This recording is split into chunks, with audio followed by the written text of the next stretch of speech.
ఉప ఎన్నికల్లో BRS party ఎలాంటి వ్యూహాన్ని అనుసరిస్తుంది, ఎందుకు జూబ్లీహిల్స్ ఓటర్లు బీఆర్ఎస్కు ఓటేయాలి, ఈ అంశాల ఆధారంగా ప్రధానంగా హరీష్ రావు గారు ముందుగా ఒక 30 నిమిషాలు మాట్లాడతారు. ఆ తర్వాత క్వశ్చన్ అవర్ ఉంటుంది. క్వశ్చన్లకు ఒక్కొక్కరు ఒక్కొక్క క్వశ్చన్ అడిగితే వాటికి సమాధానాలు చెప్పడానికి సిద్ధంగా ఉన్నారు ఎంతసేపు అయినా. ఇప్పుడు హరీష్ రావు గారు జూబ్లీహిల్స్ ఉప ఎన్నికలు బీఆర్ఎస్ వ్యూహం, వాళ్ళ పార్టీ పాలసీ, పార్టీ ఏ విధంగా ముందుకెళ్తుందన్న అంశాలపై ఒక హాఫ్ అన్ అవర్ మాట్లాడతారు. థ్యాంక్ యూ రమేష్ గారు. ముందుగా నూతన ప్రెస్ క్లబ్ కార్యవర్గ సభ్యులందరికీ, విజయ్ కుమార్ రెడ్డి గారు అధ్యక్షులు, వైస్ ప్రెసిడెంట్ రాజేష్ గారు, అరుణ గారు, జనరల్ సెక్రటరీగా రమేష్ గారు, ట్రెజరర్గా వైట్ల రమేష్ గారు, హరిప్రసాద్ గారు, బాపురావు గారు జాయింట్ సెక్రటరీగా ఎన్నికయ్యారు. వారందరికీ నా పక్షాన, బీఆర్ఎస్ పార్టీ పక్షాన హృదయపూర్వకమైన శుభాకాంక్షలు, అభినందనలు. మీ నాయకత్వంలో ఇంకా జర్నలిస్టుల సంక్షేమం కోసం మీరు బాగా కృషి చేయాలని, అదేవిధంగా మీ ప్రయత్నానికి బీఆర్ఎస్ పార్టీ కూడా తప్పకుండా చేదోడు వాదోడుగా ఉంటుందని తెలియజేస్తూ wish you all the best. And నన్ను ఈరోజు బీఆర్ఎస్ పార్టీ పక్షాన ఈ మీట్ ద ప్రెస్కు ఆహ్వానించినందుకు మీ అందరికీ కృతజ్ఞతలు, ధన్యవాదాలు. మిత్రులు రమేష్ గారు జూబ్లీహిల్స్ గురించి ఎన్నిక సందర్భంగా మాట్లాడమన్నారు. అయితే ఈరోజు ముఖ్యంగా ఈ రాష్ట్రంలో హాట్ టాపిక్ అయితే జూబ్లీహిల్సే. మిత్రులు మాట్లాడుతూ ఎన్డీఏ ఏడాది పాలన, రాష్ట్ర ప్రభుత్వానికి కూడా 2 ఏళ్ల పాలన, దీని గురించి కూడా మాట్లాడమన్నారు. Of course both are linked with Jubilee Hills. ముఖ్యంగా జూబ్లీహిల్స్ ఎన్నిక అనేటువంటిది 4 లక్షల మంది జూబ్లీహిల్స్ ప్రజల భవిష్యత్తే కాదు, 4 కోట్ల ప్రజల భవిష్యత్తు. 4 కోట్ల మంది ప్రజలు కూడా ఈరోజు జూబ్లీహిల్స్ వైపు చూస్తూ ఉన్నారు. ఈ అరాచక ప్రభుత్వానికి, గ్యారంటీలు ఎగ్గొట్టిన ఈ ప్రభుత్వానికి జూబ్లీహిల్స్ ప్రజలు బుద్ధి చెప్పాలని, వీళ్ళు చెప్పేటువంటి తీర్పుతో రాష్ట్ర భవిష్యత్తు మరికి ఒక కొత్త దిశ ఏర్పడుతుందని చెప్పి ప్రజలందరూ కూడా జూబ్లీహిల్స్ వైపు చూస్తూ ఉన్నారు. ముఖ్యంగా రేవంత్ పాలనలో ఏ ఒక్క వర్గం కూడా ఈరోజు హ్యాపీగా లేదు. అది కార్మికులైనా, పారిశ్రామికవేత్తలైనా, అది ఆటో డ్రైవర్లైనా, ట్యాక్సీ డ్రైవర్లైనా, చిరు వ్యాపారులైనా, అన్ని వర్గాలు కూడా ఈరోజు రేవంత్ పాలనలో ఇబ్బంది పడుతున్నటువంటి పరిస్థితి మనం చూస్తూ ఉన్నాం. అందువల్ల ఈరోజు ఈ రాష్ట్రంలో ఎవరైనా హ్యాపీగా ఉన్నారంటే 4 బ్రదర్స్ మాత్రమే హ్యాపీగా ఉన్నారు. 4 బ్రదర్స్ తప్ప 4 కోట్ల ప్రజల్లో ఇలా అసంతృప్తి ఉన్నది. ఇచ్చిన ఏ గ్యారంటీలు అమలు కాలేదు. ప్రజలకు ఇలా ఒక బ్లాక్మెయిల్ రాజకీయం రాష్ట్రంలో చూసినట్టయితే ఒక అరాచక ప్రభుత్వం రాజ్యం వెళ్తున్నటువంటి పరిస్థితి. ఈ అరాచకత్వానికి బుద్ధి చెప్పాల్సిన అవసరం ఉంది. 2 ఏళ్ల రేవంత్ పాలనలో జరిగిన అరాచకాలకు జూబ్లీహిల్స్ ప్రజలు తీర్పు ఇవ్వబోతా ఉన్నారు. ఎందుకంటే ఇక్కడ మనం ఈ కాంగ్రెస్ను ఓడించకపోతే మరో 3 ఏళ్ల పాటు ఈ రాష్ట్ర ప్రజలు నరకయాతన అనుభవించాల్సి ఉంటుంది. కేసీఆర్ పాలనలో వికాసం, రేవంత్ పాలనలో 2 ఏళ్ల పాలనలో ప్రజలకు విధ్వంసం తప్ప మిగిలింది ఏం లేదు. నిజానికి చెప్పుకోవడానికి ఒక్కటి కూడా లేదు, ఏ ఒక్కటి కూడా జరగలేదు. పథకాలు, కేసీఆర్ గారు అందించిన సంక్షేమ పథకాలు ఒకటొక్కటిగా రద్దవుతా ఉన్నాయి. ఒకటొక్కటిగా చెప్పకుండానే వాటి అమలు నిలిచిపోతా ఉంది తప్ప కొత్తగా వస్తున్నటువంటిదైతే ఏమీ లేదు. ఈ ఎన్నిక వికాసానికి, విధ్వంసానికి మధ్య జరుగుతున్న ఎన్నిక. ప్రజలు ఈ ఎన్నికల్లో ఏది కావాలో నిర్ణయించుకోవాలి. వికాసం గెలవాలా, విధ్వంసం గెలవాలా? ఈరోజు మీరు చూస్తే హైడ్రా పేరిట జరిగిన అరాచకం అంతా ఇంత కాదు, మనం అందరం కూడా చూస్తున్నాం. ఇట్లా చూస్తే అసలు రాష్ట్రంలో ఒక బ్లాక్మెయిల్ పాలన. రేవంత్ పాలనలో మీరు చూస్తే basically Revanth is a blackmailer. ఈ రాష్ట్రంలో అందరికీ తెలుసు, సమాచార హక్కు చట్టాన్ని ఉపయోగించి ఏ రకంగా ఇండస్ట్రియలిస్టులను, రియల్ ఎస్టేట్ వ్యాపారులను బ్లాక్మెయిల్ చేసిండో ఈ రాష్ట్రంలో, హైదరాబాద్లో మీలాంటి జర్నలిస్టులకు, రాష్ట్ర ప్రజలకు తెలుసు. ముఖ్యమంత్రిగా కూడా ఈరోజు బ్లాక్మెయిల్ చేస్తున్నాడు రేవంత్ రెడ్డి పాలన. ఇవాళ ఉదాహరణకు మీరు చూడండి, ఫీజు రియంబర్స్మెంట్ రాలేదు అని కాలేజీలు 2 సంవత్సరాల నుంచి కాళ్ళ చెప్పులు అరిగేలా ప్రభుత్వం చుట్టూ తిరిగారు. మంత్రులను కలిశారు, ముఖ్యమంత్రిని కలిశారు, అధికారులను కలిశారు. ఇంకా మేము మా ఉద్యోగుల జీతాలు ఇవ్వలేకపోతున్నాము, కరెంట్ బిల్లులు కట్టలేకపోతున్నాము, ఈ కాలేజీలు మేము నడపలేము అని నిరవధిక సమ్మెకు కాలేజీలు పోయారు. నిరవధిక సమ్మెకు పోతే ఆ కాలేజీల మీద విజిలెన్స్ దాడులు చేపిస్తున్నాడు రేవంత్ రెడ్డి. పోలీసులను పంపించి కాలేజీల యాజమాన్యాన్ని భయభ్రాంతులకు గురి చేస్తున్నాడు రేవంత్ రెడ్డి. పైసలు ఇయ్యవైతివి, కనీసం సమ్మె చేసే హక్కు కూడా లేదంటే ఇది బ్లాక్మెయిల్ కాకపోతే ఏంటిది రేవంత్ రెడ్డి గారు?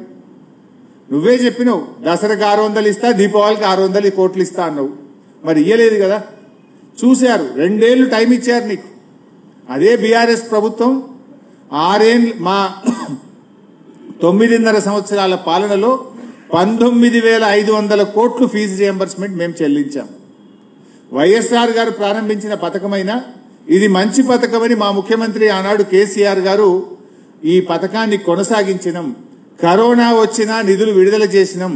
మరి మీ కాంగ్రెస్ పార్టీ మీ వైఎస్ఆర్ అని చెప్తావు కదా, నువ్వు 2 ఏళ్లలో 2 రూపాయలు ఎందుకు ఇవ్వలేదు అంటే ఇలా బ్లాక్మెయిల్కి పాల్పడుతున్నాడు. వాళ్ళు న్యాయబద్ధంగా రావాల్సిన ఫీజు రియంబర్స్మెంట్ డబ్బులు ఇవ్వమంటే ఇలా బ్లాక్మెయిల్ రాజకీయాలకు రేవంత్ పాల్పడతా ఉన్నాడు. ఇలా కాలేజీలు బంద్ అయినాయి. జూబ్లీ హిల్స్ ప్రజల పిల్లలు కూడా కాలేజీల్లో చదువుతున్నారు కదా, వాళ్ళ పిల్లలు ఎందుకురా బాబు నువ్వు కాలేజీకి పోతలేవంటే ఫీజు రియంబర్స్మెంట్ రేవంత్ రెడ్డి ఇస్తలేడు, మేము ఇంట్లో కూర్చున్నాం, మరి ఆ డబ్బులు ఇవ్వలేడు కనుక కాలేజీలు బంద్ చేసిండ్రు అంటున్నారు. మరి ఆ పిల్లల మంచి కోరుకునే తల్లిదండ్రులు పిల్లల భవిష్యత్తు చెడిపోతుంటే ఇంకా కాంగ్రెస్కి ఏ రకంగా ఓటేస్తారు? అదేవిధంగా ఆరోగ్యశ్రీ, ఇది కూడా వైఎస్ఆర్ గారు ప్రారంభించిన పథకం. కేసీఆర్ గారు ఈ పథకం మంచిదని 2 లక్షల రూపాయల నుంచి దాన్ని 5 లక్షల రూపాయలకు పెంచాడు. ప్రతి కుటుంబానికి ప్రతి ఏడాది 5 లక్షలకు పెంచింది కేసీఆర్ ప్రభుత్వం. ఆసుపత్రుల సంఖ్య పెంచాం, వ్యాధుల సంఖ్య పెంచాం, 7,000 కోట్ల రూపాయలు ఖర్చు పెట్టి ఆరోగ్యశ్రీ పథకాన్ని బీఆర్ఎస్ ప్రభుత్వం కొనసాగించింది. 2 ఏళ్లైంది రేవంత్ రెడ్డి గారు వచ్చి. దాదాపు 1900 కోట్లు బకాయి పడితే ఆరోగ్యశ్రీ డబ్బులు ఇవ్వకపోతే వాళ్ళు సమ్మె నోటీస్ ఇచ్చారు. అయ్యా ఎప్పుడు ఇస్తారు అని అడిగి 2 సంవత్సరాలు వేచి చూసి నోటీస్ ఇస్తే ఆసుపత్రుల మీదకి నోటీసులు, పోలీస్ దాడులు, మున్సిపల్ దాడు అధికారులు వెళ్లి వేధింపులు, విజిలెన్స్ దాడులు, నీ మెట్లు రోడ్డు మీదకి వచ్చినాయి నీ హాస్పిటల్ కూలగొడతాం, నీ ఫైర్ ఇంజన్ అలారం పనిచేస్తలేదు నీ హాస్పిటల్ సీజ్ చేస్తాం. ఇదా బ్లాక్మెయిల్? ఒక ప్రభుత్వం నడిపే తీరిరా? కాలేజీలు ఫీజు రియంబర్స్మెంట్ అడిగితే పోలీసులను పంపిస్తావు, ఆరోగ్యశ్రీ బకాయిలు చెల్లించమంటే పోలీసుల్ని పంపిస్తావు. భట్టి గారు మీ అందరికి గుర్తు, అప్పుడు హైడ్రాస్ ప్రారంభంలో భట్టి గారు ఒక ప్రెస్ మీట్ పెట్టి పెద్ద వీడియో ప్రజెంటేషన్ ఇచ్చాడు. ఈ రాష్ట్రంలో దాదాపు 11 పెద్ద ప్రాజెక్టులు, 13,000 కోట్ల విలువ కలిగిన ప్రాజెక్టులన్నీ చెరువుల్లో కడుతున్నారు, చెరువు శిఖంలో కడుతున్నారు అని వీడియోలు వేసి ప్రజెంటేషన్ ఇచ్చిండు భట్టి గారు. ఇవన్నీ కూడా ఆపేయాలన్నాడు. ఎంతటి వాడైనా ఎవడైనా ఎంత పెద్దోడైనా ఎవరికైనా హైడ్రా ఒక్కటే కూల్చేస్తామన్నాడు. మరి ఇప్పుడు భట్టి గారు ప్రెస్ మీట్ పెట్టి ఏడాది అర్థమైంది. భట్టి గారు ప్రెస్ మీటు, బ్లాక్మెయిల్, సెటిల్మెంటు. ఇలా 11 ప్రాజెక్టుల గురించి మళ్ళా మాట్లాడుతుండ్రా? ఆ 13,000 కోట్ల రూపాయల విలువ కలిగిన ప్రాజెక్టుల గురించి ఆనాడు Bhatti deputy CM press meet, CM settlement. ఇది బ్లాక్మెయిల్ రాజకీయం. అదేవిధంగా ఉద్యోగ సంఘాలు, వాళ్ళు రిటైర్మెంట్ అయిన ఉద్యోగులకు పెన్షన్ బెనిఫిట్స్ వస్తలేవు, డిఏలు రావడం లేదు, పిఆర్సీ రావడం లేదు. ఉద్యోగ సంఘాలు ఎక్కడన్నా నోరెత్తితే వాళ్ళ మీద ఏసీబీ దాడులు, బ్లాక్మెయిల్. ఉద్యోగ సంఘాలు ఇలా దేశంలో అత్యధిక డిఏలు పెండింగ్ లో ఉన్న రాష్ట్రం తెలంగాణ రాష్ట్రం. పిఆర్సీ ఎరియర్స్ చెల్లించని రాష్ట్రం తెలంగాణ రాష్ట్రం. రిటైర్డ్ ఉద్యోగులకు ఏళ్ల తరబడి వాళ్ళ బెనిఫిట్స్ ఇవ్వని రాష్ట్రం ఈ దేశంలో ఉందంటే అది రేవంత్ రెడ్డి రాష్ట్రం, మన పాలనలో ఉన్న తెలంగాణ రాష్ట్రం. ఈ రకంగా ఉద్యోగ సంఘాలు నోరెత్తితే ఏసీబీ దాడులు, బ్లాక్మెయిల్లు. అదేవిధంగా చివరికి ఇట్లా చెప్పుకుంటూ పోతే బ్లాక్మెయిల్ లిస్ట్ చాలా పెద్దది. చివరికి జూబ్లీ హిల్స్ ఎన్నికల్లో బీఆర్ఎస్ నాయకులను బ్లాక్మెయిల్ చేస్తుండు, జూబ్లీ హిల్స్ ఎన్నికల్లో ప్రజలను కూడా రేవంత్ రెడ్డి బ్లాక్మెయిల్ చేస్తుండు. Is a blackmailer. ఒక ముఖ్యమంత్రి 2 ఏళ్లలోనే నీ పని చేశాను, నా ప్రభుత్వం ఇంత మార్పు తెచ్చింది, ఇది మా గుణాత్మకమైన మీ జీవితాల్లో తెచ్చిన మార్పు అని ఓట్లు అడగాలి.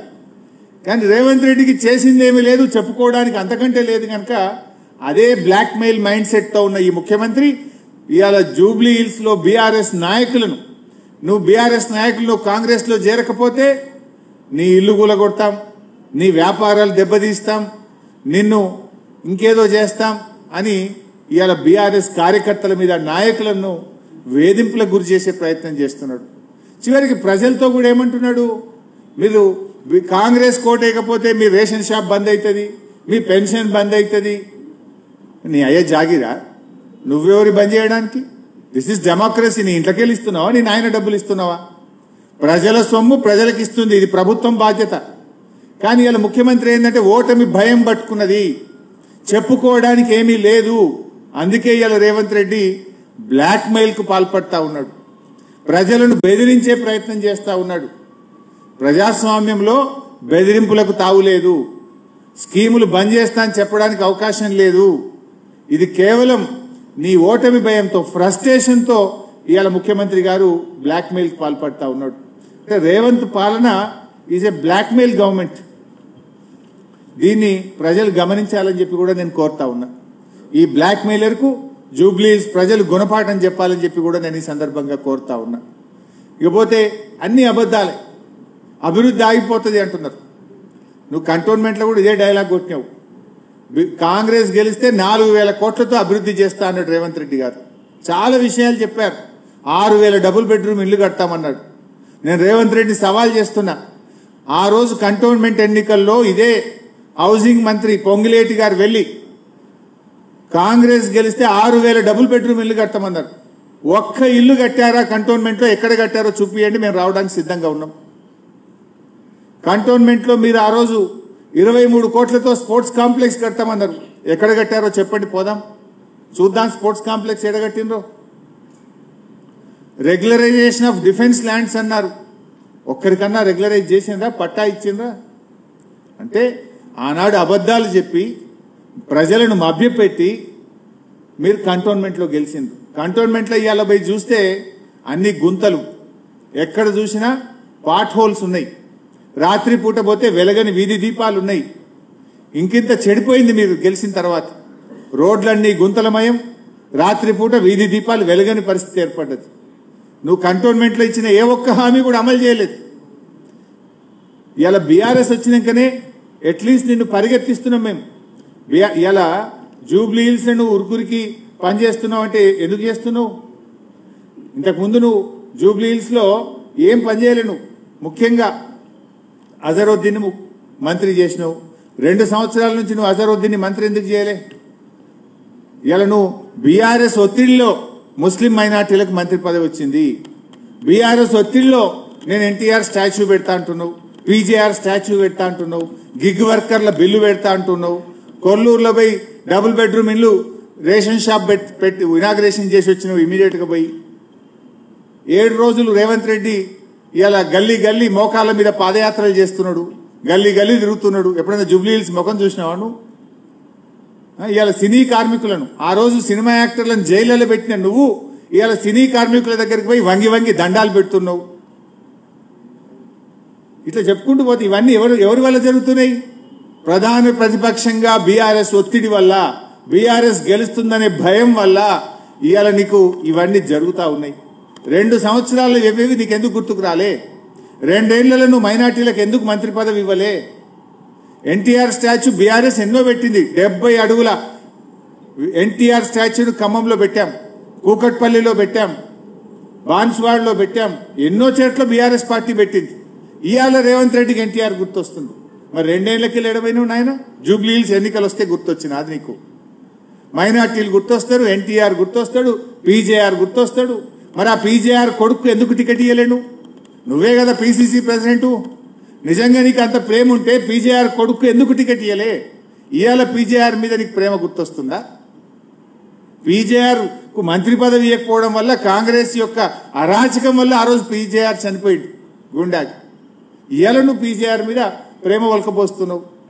కొల్లూరు డబుల్ బెడ్రూమ్లో ఒక్కనాడన్నా కేసీఆర్ కట్టిండనే నెపంతోని ఒక్కనాడు 2 ఏళ్లలో మీరు పోలే. ఇప్పుడు రోజొక మంత్రి పరిగెత్తుతుండు. ఒకలేనికి ఒకళ్ళు ఉరుకుతుండు. ఒక ఆయన పోయి దవాఖాన పెడతా అంటుండు, ఒక ఆయన పోయి రేషన్ షాపులు పెడతా అంటుండు, ఒక ఆయన పోయి నేను మున్సిపల్ చెత్త ఎత్తడానికి బండ్లు పెడతా అంటుండు, ఇంకొక ఆయన పోయి అంబులెన్స్ పెడతా అంటుండు. రెండేళ్ళు అడిగిపోయింది. This is all done by BRS. BRS అనే ప్రధాన ప్రతిపక్షం ప్రశ్నిస్తుంది కనుకనే ఈరోజు ఒకటొకటిగా జరుగుతున్నటువంటి పరిస్థితి గడబడతా ఉంది. అందువల్ల ఒక ప్రశ్నించే గొంతును గెలిపించండి. బీఆర్ఎస్ పార్టీ ఇలా ప్రజలకు అండగా ఉన్నది. నువ్వు మూసీ పేరిట పేదల ఇల్లు కూలుస్తా అంటే ఆ ప్రజలు తెలంగాణ భవన్కి వచ్చి తమ బాధలు చెప్పుకుంటే బీఆర్ఎస్ పార్టీ కేటీఆర్ గారు మా శాసనసభ్యులు అందరం పోయి బుల్డోజర్లకు అడ్డంగా నిలబడి ఇవాళ హైదర్ షా కోట గాని మూసి కూల్చివేతలను అడ్డుగా నిలబడ్డది, అడ్డుకున్నది, ఆపింది బీఆర్ఎస్ ప్రభుత్వం. సో అందువల్ల ఒక ప్రశ్నించేటువంటి దాన్ని మీరు గెలిపించండి. ప్రజల పక్షాన నిలబడేటువంటి పార్టీని గెలిపించాలని మేము ఈరోజు అందరినీ కూడా కోరుతా ఉన్నాం. ముఖ్యంగా లా అండ్ ఆర్డర్ ఇవాళ కేసీఆర్ గారి హయాంలో హైదరాబాద్లో అద్భుతమైన పాలన జరిగింది. శాంతి భద్రతలకు కేర్ ఆఫ్ గా తెలంగాణ రాష్ట్రం నిలిచింది. దేశంలోనే అవార్డులు అందుకున్నది బీఆర్ఎస్ ప్రభుత్వం. 10 లక్షల సీసీ కెమెరాలు పెట్టాం. కొత్త పోలీస్ వాహనాలు అందించాం. అదేవిధంగా సీసీ కెమెరాలు, వాహనాలు, స్టేషన్ అలవెన్స్లు, ట్రాఫిక్ అలవెన్స్, కొత్తగా పెద్ద ఎత్తున పోలీసులో రిక్రూట్మెంటు, వేలాది మందికి ఉద్యోగాలు ఇచ్చింది బీఆర్ఎస్ ప్రభుత్వం. కానీ ఇలా రేవంత్ రెడ్డి వచ్చిన తర్వాత పోలీసులకు టీఏ బిల్లులు వస్తలేవు, సరెండర్ లీవ్ పైసలు వస్తలేవు, పోలీస్ స్టేషన్ అలవెన్స్ బంద్ అయిపోయింది, వాహనాల్లో డీజిల్ పోయడానికి డబ్బులు విడుదల కాని పరిస్థితి, మొత్తం కూడా ఇలా లా అండ్ ఆర్డర్ కుప్పగూలిపోయినటువంటి పరిస్థితి. నిన్ననో మొన్ననో మీరు అందరూ కూడా చూశారు, హైదరాబాద్లో జగద్గిరి గుట్టలో నడి రోడ్డు మీద ఒక యువకుడిని కత్తితో పొడిచి చంపినటువంటి పరిస్థితులు మనం చూసాం. ఎంత హృదయ విదారకరమైనటువంటి దృశ్యాలు మనం చూస్తూ ఉన్నాం. అంటే ఇవాళ రేవంత్ పాలనలో గన్ కల్చర్ మీరు కూడా చూస్తున్నారు. పట్టబగలు తుపాకులతో కాల్చివేతలు. ఎక్కడి నుంచి వస్తున్నాయి ఈ తుపాకులు? కేసీఆర్ గారేమో అగ్రికల్చర్ పెంచితే రేవంత్ రెడ్డి గన్ కల్చర్ పెంచుతా ఉన్నాడు. మర్డర్లు పెరిగినాయి, మానభంగాలు పెరిగినాయి. ఇది నేను ఉత్తగా చెప్తలేను, రాజకీయంగా చెప్తలేను. ఇది అఫీషియల్గా పోలీస్ క్రైమ్ రికార్డ్ రిపోర్ట్ నుంచి చెప్తున్నా. ఈ సంవత్సరం ఈ జనవరి నుంచి ఇప్పుడు నవంబర్ ఈ 9-10 నెలల్లో దాదాపు 189 మర్డర్లు జరిగినాయి. ఇందులో 88 మర్డర్లు నడి రోడ్డు మీద పట్టపగలు మర్డర్లు జరుగుతూ ఉన్నాయి. ఇలా హైదరాబాద్లో 1700 కిడ్నాప్లు, 123 రేప్ కేసులు, 1051 రాబరీస్, 6411 దొంగతనాలు. అంటే ఇట్లా ఈ ఇయర్లో, ఈ ఫైనాన్షియల్ ఇయర్లో 2025 సంవత్సరంలో 12% మహిళల పట్ల నేరాలు పెరిగినాయి. గత ఏడాదితో పోలిస్తే అత్యాచారాలు 28% పెరిగాయి, కిడ్నాప్లు 26% పెరిగాయి. హైదరాబాద్లో 41%, సైబరాబాద్లో 60% క్రైమ్ రేట్ పెరిగింది. ఓవరాల్గా తెలంగాణలో 22% క్రైమ్ రేట్ పెరిగింది. మరి ఈయననే హోంమంత్రి, ఈయననే ముఖ్యమంత్రి, ఈయనదే కదా బాధ్యత. నీ పాలనలో వృద్ధి జరిగింది, నీ పాలనలో ఏదైనా డెవలప్ అయిందంటే క్రైమ్ రేట్ డెవలప్ అయింది, క్రైమ్ రేట్ పెరిగింది తప్ప నా జీఎస్టీ పెరగలే, నా సేల్స్ ట్యాక్స్ పెరగలే, నా రెవెన్యూ పెరగలే, హెల్త్ ఇండెక్స్ పెరగలే. పెరిగిందేమని ఉంది రేవంత్ పాలనలో అంటే హత్యలు పెరిగినాయి, అత్యాచారాలు పెరిగినాయి, మానభంగాలు పెరిగినాయి, మర్డర్లు పెరిగినాయి, రేపులు పెరిగినాయి తప్ప ఇంకా వేరే ఏం పెరగలే. దానికి రేవంత్ రెడ్డి గొప్పగా చెప్తాడు. జోక్ ఏంటంటే ముఖ్యమంత్రి గారు పొద్దున్న లేస్తే సెక్రటరియట్ పోకుండా ఎక్కడ కూర్చుంటాడంటే పోలీస్ స్టేషన్. మన రేవంత్ రెడ్డి గారు సెక్రటరియట్ బోర్డు ఎడ కూర్చుంటాడు? పోలీస్ కమాండ్ కంట్రోల్ రూమ్లో కూర్చుంటాడు. అయితే జూబ్లీ హిల్స్ ప్యాలెస్ ఏదైనా తప్పది అనుకుంటే పోలీస్ కమాండ్ కంట్రోల్కి పోతాడు. మరి పోలీస్ కమాండ్ కంట్రోల్ రూమ్లో కూర్చుంటే ఈయన హోంమంత్రి నువ్వే, ముఖ్యమంత్రి నువ్వే. ఏనాడన్నా క్రైమ్ రేట్ ఎందుకు పెరుగుతుంది, మర్డర్లు ఎందుకు పెరుగుతున్నాయి, అత్యాచారాలు ఎందుకు పెరుగుతున్నాయో రివ్యూ చేస్తాడా? పోలీస్ కమాండ్ కంట్రోల్లో ఈయన చేసే రివ్యూ ఏదన్నా ఉంది అంటే కమిషన్ల మీద రివ్యూ చేస్తాడు. ఇంకెక్కడెక్కడ కమిషన్లు పెండింగ్ ఉన్నాయి, ఎక్కడెక్కడ కమిషన్లు తొందరగా రాబట్టాలో కమిషన్ల మీద రివ్యూ చేస్తాడు తప్ప ఈ ముఖ్యమంత్రి ఏనాడు క్రైమ్ రేట్ మీద రివ్యూ చేయడిన. చేసుంటే పెరగదు కదా క్రైమ్ రేట్. కమిషన్ల మీద ఉన్న ధ్యాస నీ క్రైమ్ రేట్ మీద లేదు రేవంత్ రెడ్డికి. అరే ఇవాళ కూడా అదే పోలీసులను అడ్డం పెట్టుకొని మా నాయకుడు మరి జనార్దన్ రెడ్డి గారి ఇంటి మీద ఇలా దాడి చేసి నానా బీభత్సం సృష్టిస్తున్నారు. మా ఎమ్మెల్సీ రవీంద్రరావు గారి ఇంటి మీద దాడి చేసి నానా బీభత్సం సృష్టిస్తున్నారు. అంటే ఏంది, మీరు ఏం చేయదలుచుకున్నారు? ఇలా మేము ఒక 20 ఫిర్యాదులు ఇచ్చినాం ఇప్పటిదాకా పోలీస్ కమిషనర్కు. జూబ్లీ హిల్స్ ఎన్నికల్లో ఎంత విచ్చలవిడిగా పోలీసులను వాడుతున్నారు, మా నాయకులను ఏ రకంగా పోలీసులు బెదిరిస్తున్నారు, ఇస్తే యాక్షన్ లేదు. పైగా మా ఇండ్ల మీద, మా నాయకుల ఇండ్ల మీద దాడులు చేస్తాడు. అసలు రేవంత్ రెడ్డి హోమ్ మినిస్టర్గా యు ఆర్ ఫెయిల్, ఎడ్యుకేషన్ మినిస్టర్గా యు ఆర్ ఫెయిల్, మున్సిపల్ మినిస్టర్గా యు ఆర్ ఫెయిల్, ఓవరాల్గా చీఫ్ మినిస్టర్గా you are utter fail. Why people should vote you? ఏం విద్యాశాఖ మంత్రిగా 10వ తరగతిలో అంటే స్కూల్ ఎడ్యుకేషన్లో 67,000 మంది పిల్లలు తగ్గిపోయినారు. మున్సిపల్ మంత్రిగా హైదరాబాద్లో ఎక్కడ చూసినా చెత్తనే, వీధి దీపాలు వెలగవు, చెత్త, పిచ్చి కుక్కలు, స్వైర విహారం, బస్తీ దవాఖానలో పోతే మందులు లేవు. మున్సిపల్ మంత్రిగా ఫెయిల్. ఇక హోంమంత్రిగా మర్డర్లు, మానభంగాలు, అత్యాచారాలు పెరిగినాయి తప్ప నువ్వు హోంమంత్రిగా సాధించిన ప్రగతి అయితే ఏమి లేదు. ఓవరాల్గా చీఫ్ మినిస్టర్గా యు ఆర్ అట్టర్ ఫెయిల్. నీ మంత్రులే నీకినరు, నీ ఎమ్మెల్యేలే నీ మీద రోజు ఒక ఎమ్మెల్యే ఉత్తరం రాస్తున్నాడు. ఒక ఎమ్మెల్యేనేమో వరల్డ్ బ్యాంక్ ఉత్తరం రాసిండు నీ మీద నమ్మకం లేక 100 కోట్లు ఇవ్వమని. ఇంకొక ఎమ్మెల్యేనేమో అరే మాకు ఊర్లలో పోతే పెళ్లిళ్ళకి సావులకు తిరుగుతున్నాం తప్ప ఒక బోర్ అడిగినా, మోటార్ అడిగినా, బుగ్గ అడిగినా వేసే దిక్కు లేదు, రూపాయి లేదు మా దగ్గర అని నీ కాంగ్రెస్ పార్టీ ఎమ్మెల్యేలే ఉత్తరాలు రాస్తున్నారు, బహిరంగంగా మాట్లాడుతున్నారు. You don't have a control over the government. ఈరోజు బీఆర్ఎస్ పార్టీ ఎందుకు ప్రతిపక్షం బలోపేతం కావాలి? ఇలా మేము బీఆర్ఎస్ పార్టీగా ఈరోజు మేము చెప్తున్నాం, మొన్న కేటీఆర్ గారు రిలీజ్ చేశారు, జూబ్లీ హిల్స్లో 5,300 కోట్ల అభివృద్ధి చేసినామని విత్ ఆల్ డీటెయిల్స్ మా కేటీఆర్ గారు రిలీజ్ చేసినారు. నువ్వేం చెప్తావు? ఒక ఫ్లైఓవర్ కట్టినావా జూబ్లీ హిల్స్లో? ఒక ఇల్లు కట్టినావా జూబ్లీ హిల్స్లో? ఒక దవాఖాన కట్టినావా జూబ్లీ హిల్స్లో? నువ్వు ఏం చేసినావు జూబ్లీ హిల్స్లో? చెప్పుకోవడానికి ఏమీ లేదు. Literally you are blackmailing. అదే బీఆర్ఎస్ పార్టీ మేమేం చేస్తాం, 9.5 ఏళ్లలో ఎంత అద్భుతంగా ఈ రాష్ట్రాన్ని అభివృద్ధి చేసినామో ప్రజలకు చెప్పాం. ప్రజల కళ్ళ ముందుంది, ప్రజలు దాన్ని అనుభవిస్తున్నారు. జూబ్లీ హిల్స్ ప్రజలకు మంచినీళ్ళు ఇచ్చింది బీఆర్ఎస్, అద్భుతంగా 24 గంటల కరెంట్ ఇచ్చింది బీఆర్ఎస్, జీవో 58, 59 కింద పట్టాలు ఇచ్చి వాళ్ళ ఇళ్లను రెగ్యులరైజ్ చేసింది బీఆర్ఎస్. నువ్వు మాత్రం ఆ ఇళ్లను కూలగొడుతున్నావు బుల్డోజర్లు పెట్టి. హైడ్రా పేరిట భయకంపం సృష్టిస్తున్నావు. నువ్వు నిద్రపోకుండా చేస్తున్నావు పేదల్ని, బస్తీ ప్రజల్ని. అదే బీఆర్ఎస్ ఇవాళ నాడు అభివృద్ధి చేసింది, నేడు ప్రధాన ప్రతిపక్షంగా బీజేపీ అయితే పత్త లేకుండా పోయింది. బీజేపీ ఏం పడుచుకోలే, 8 ఎంపీలు గెలిచినా బడ్జెట్లో గుండు సున్నా. ఈ రాష్ట్రానికి ప్యాకేజీ రాదు, మెట్రో రైలుకు పర్మిషన్ రాదు. బీజేపీ కనీసం ఎరువులు కూడా సరఫరా చేయదు. బీజేపీ ఇయ్యది, రేవంత్ రెడ్డి కొట్లాడాడు, ఇద్దరు ఒకటే.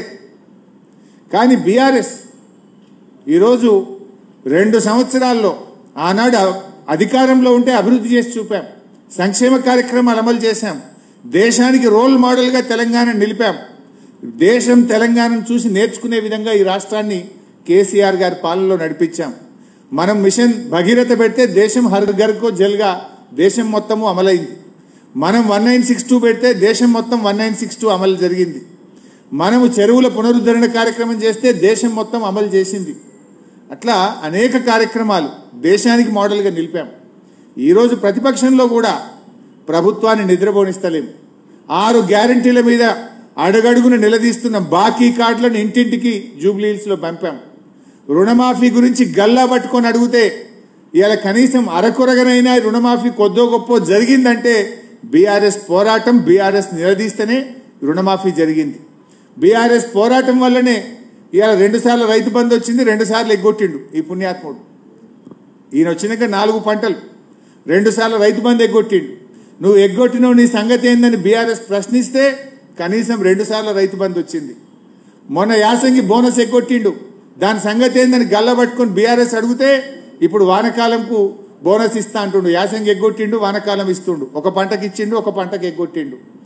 గురుకులాలు పిల్లలు పిట్టల్లాగా రాలిపోతుంటే దవాఖానల పాలైతుంటే బీఆర్ఎస్ గురుకుల బాట పట్టింది. ఈ ప్రభుత్వాన్ని నిలదీస్తే ఇవాళ గురుకులాలకు గ్రీన్ ఛానల్ అంటాడు. గురుకులాల మీద ముఖ్యమంత్రి రివ్యూ పెట్టిండు. అప్పటిదాకా విద్యాశాఖ మంత్రి ఈయననే కానీ ఈయన పట్టించుకున్న పరిస్థితి లేదు. హైదరాబాద్ భూములు అమ్ముకున్నాడు. అమ్ముకుంటే కూడా బీఆర్ఎస్ఏ ప్రశ్నించింది. బీఆర్ఎస్ హెచ్సియు భూములను కాపాడే ప్రయత్నం చేసింది. బస్ ఛార్జీలు పెంచితే మహిళలకు ఫ్రీ అన్నాడు, మగవాళ్ళకు డబుల్ టికెట్ కొట్టిండు.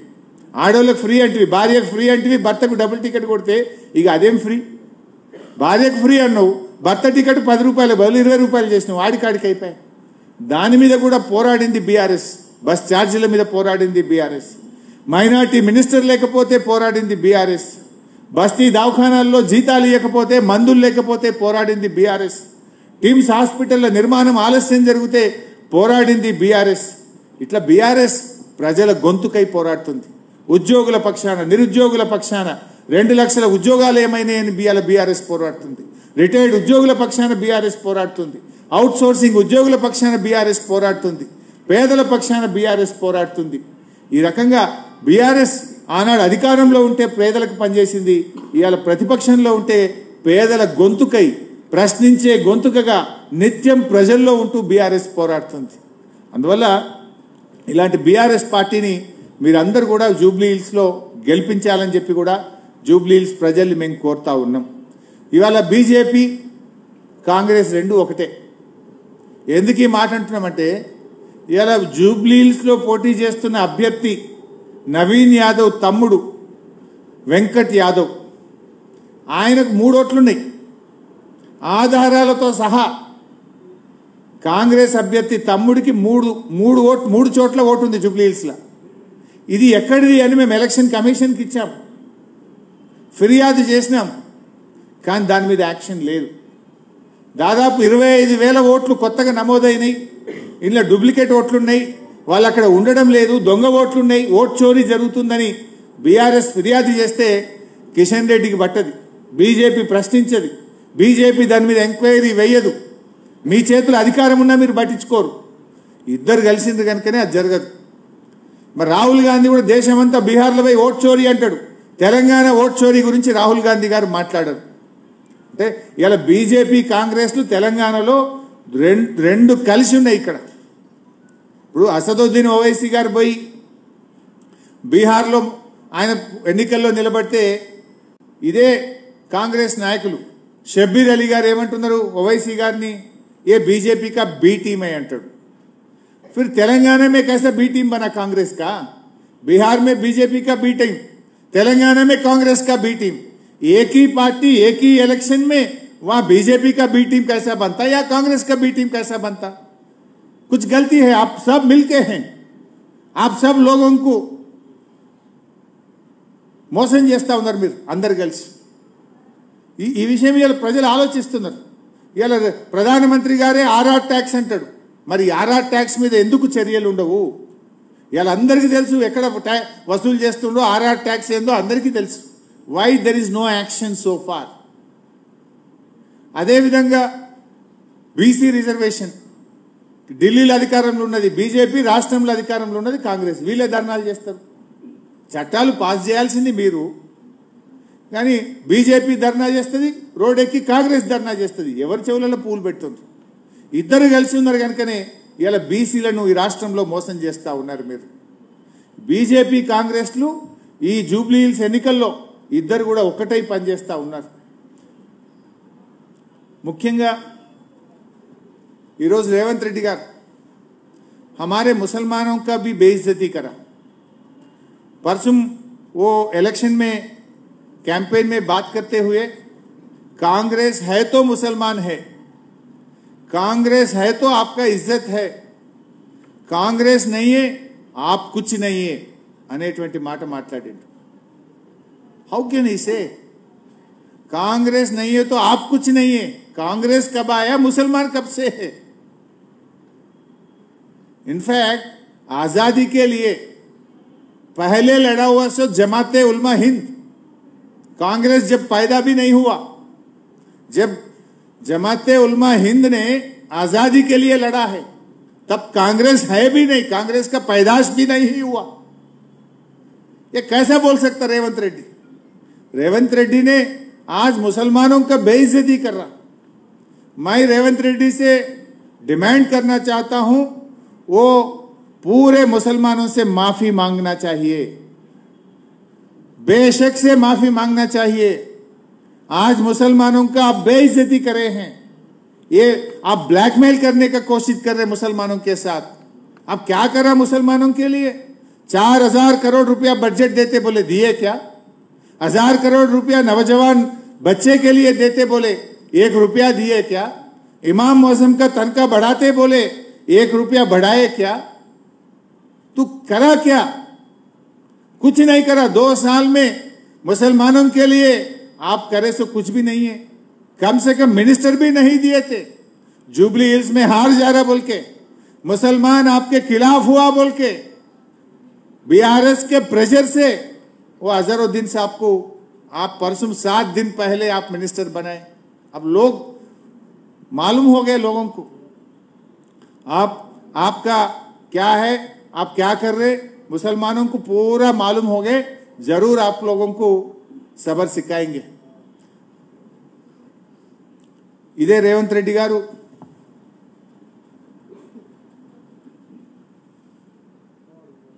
గతంలో రామరెడ్డి వెంకటరెడ్డి గారు పాలేరులో చనిపోయారు. అప్పుడు తుమ్మల నాగేశ్వరరావు గారు బీఆర్ఎస్ అభ్యర్థిగా పోటీలో ఉన్నారు. ఆనాడు రేవంత్ రెడ్డి గారు పాలేరుకు వచ్చి ఒక మహిళ రామరెడ్డి వెంకటరెడ్డి గారి సతీమణి సుచరితారెడ్డి గారు పోటీ చేస్తుంటే బీఆర్ఎస్ పార్టీ 4-5 మంత్రులు వచ్చి పనిచేస్తున్నారు. ఇంతమంది మంత్రులు అవసరమా అని మాట్లాడిండు. ఇది రండ రాజకీయమో అని మాట్లాడిండు. మరి నువ్వు చేసేది ఏందా రేవంత్ రెడ్డి? స్వర్గీయులు గోపీనాథ్ గారు చనిపోతే వారి సతీమణి ఎన్నికల్లో నిలబడితే మొత్తం 14 మంది మంత్రులను పెట్టినావు కదా. నువ్వు 7 రోజులు మోకాళ్ళ మీద పాదయాత్రలు చేస్తున్నావు కదా, గల్లీ గల్లీ తిరుగుతున్నావు కదా, పోలీసులను విచ్చలవిడిగా వాడుతున్నావు కదా. మరి నీ రాజకీయం ఏంది అని నేను అడుగుతా ఉన్నా. ఆనాడు మాట్లాడితే ఒకటి, ఈరోజు ఒక తీరా. ఇలా పిల్లల మీద, ఆడపిల్లలు, గోపి గారి పిల్లల మీద కూడా కేసులు పెడతావా? పాపం కాలేజీ పిల్లలు తల్లిగారి వెంట ప్రచారానికి వెళ్తే ఆ పిల్లల మీద కూడా కేసు పెడతావు. గోపి గారి సతీమణి గారి మీద లేనిపోని అభాండాలు వేసే ప్రయత్నం చేస్తావు. ఇంత చిల్లర రాజకీయం అవసరమా? ఇంత దివాలాకోరు దిగజారుడు రాజకీయం అవసరమా నీకు? ఇలా ప్రజలు దీన్ని ఆలోచించాలని చెప్పి కూడా కోరుతా ఉన్నా. రేవంత్ రెడ్డి గారు ఈరోజు 6 గ్యారెంటీల గురించి మాట్లాడతలేడు. నిన్న ఒక మంత్రి మాట్లాడుతూ తులం బంగారం ఉత్తదే అని చెప్పేసిండు. ఇక తులం బంగారం ఇచ్చేటట్లేమో ధర బాగా పెరిగింది అంటుండు. అంటే ఎన్నికల ముందు వాగ్దానం ఇచ్చి తీరా ఇప్పుడు తులం బంగారం ఇయ్యమంటుండు. ఆడబిడ్డలకు ఎన్ని ప్రామిసులు చేసిండు. నిన్న ఎవరైనా చెప్తున్నారు, జూబ్లీ హిల్స్లో మహిళా సంఘాలలో కలిసి వాళ్ళను ప్రలోభ పెట్టే ప్రయత్నం చేస్తున్నారు. జూబ్లీ హిల్స్లో మహిళా సంఘ నాయకుల దగ్గరికి పోయి ప్యాకెట్లు ఇస్తున్నారట. మహిళా సంఘాల నాయకుల దగ్గర బుక్కులు ఉంటాయి, చూసినారు వాటిని ఏమంటారు, ఆ బ్యాంకులో లోన్ తెచ్చుకునే జాయింట్ అకౌంట్ బుక్కులు ఉంటాయి. ఒరిజినల్ బుక్కులన్నీ ఇప్పుడు వాళ్ళ దగ్గర లేవు. మీరు ఎక్కడైనా చెక్ చేయండి. మొత్తం కాంగ్రెస్ పార్టీ వాళ్ళు తీసుకున్నారు. ఒరిజినల్ బుక్కులు తీసుకున్నారు, ప్యాకెట్లు ఇచ్చారు. ఏమని బ్లాక్మెయిల్ చేస్తున్నారు? ప్యాకెట్ ఇచ్చినా మీరు ఓటు వేయాలి, మీరు గెలిస్తేనే మీ బుక్ వాపసు వస్తుంది, లేకపోతే రాదంటాడు. నేను అక్క చెల్లెళ్ళకు ఒక విజ్ఞప్తి చేస్తా ఉన్నా. మహాలక్ష్మి వస్తే మీకు 55,000 వచ్చేది. కాంగ్రెస్ పార్టీ మహాలక్ష్మి కింద ఈ 2 ఏళ్లకు 55,000 బాకీ పడ్డది. ఇప్పుడేమి ఇస్తాడు ఈయన? మహాలక్ష్మి కాంగ్రెస్ను ఓడగొట్టండి, మీకు మహాలక్ష్మి వస్తుంది. నెల నెల 2,500 వస్తాయి. కాంగ్రెస్ను ఓడించండి. ఇలా మీరు ఎన్ని ప్రామిసులు చేసిండ్రు మహిళలకు? నువ్వు ప్యాకెట్లు ఇస్తా, పాస్బుక్లు గుంజుకుంటా కాదు రేవంత్ రెడ్డి. నువ్వు అక్క చెల్లెలకు ఇచ్చిన హామీలు అమలు చేయి. మహాలక్ష్మి కింద నెలకు 2,500 రూపాయలు ఇయ్యు, బతుకమ్మ చీరలు ఇయ్యి, అమ్మాయిలకు స్కూటీలు ఇయ్యి, కేసీఆర్ కిట్ ఇయ్యి, న్యూట్రిషన్ కిట్ ఇయ్యి. ఇవి నువ్వు ప్యాకెట్లు ఇస్తా, బుక్కులు గుంజుకుంటా అంటే ప్రలోభ పెట్టలేవు, బెదిరించి ఓట్లు పొందలేవు. మహిళలను నువ్వు మోసం చేసినావు. మహిళా సంఘాలకు కేసీఆర్ పెట్టిన పథకాలు రద్దు చేసినావు. ఈరోజు నువ్వు ఇప్పటికైనా చిల్లర రాజకీయాలు బంద్ పెట్టు. ఏమనంటే ఒక మాట అంటున్నారు, పైసలు లేవు. మరి నీకు మూసీ అభివృద్ధికి 150,000 కోట్లు ఎక్కడికి వెళ్ళి వస్తున్నాయి? ఫ్యూచర్ సిటీ అభివృద్ధికి 150,000 కోట్లు ఎక్కడికి వెళ్ళి వస్తున్నాయి?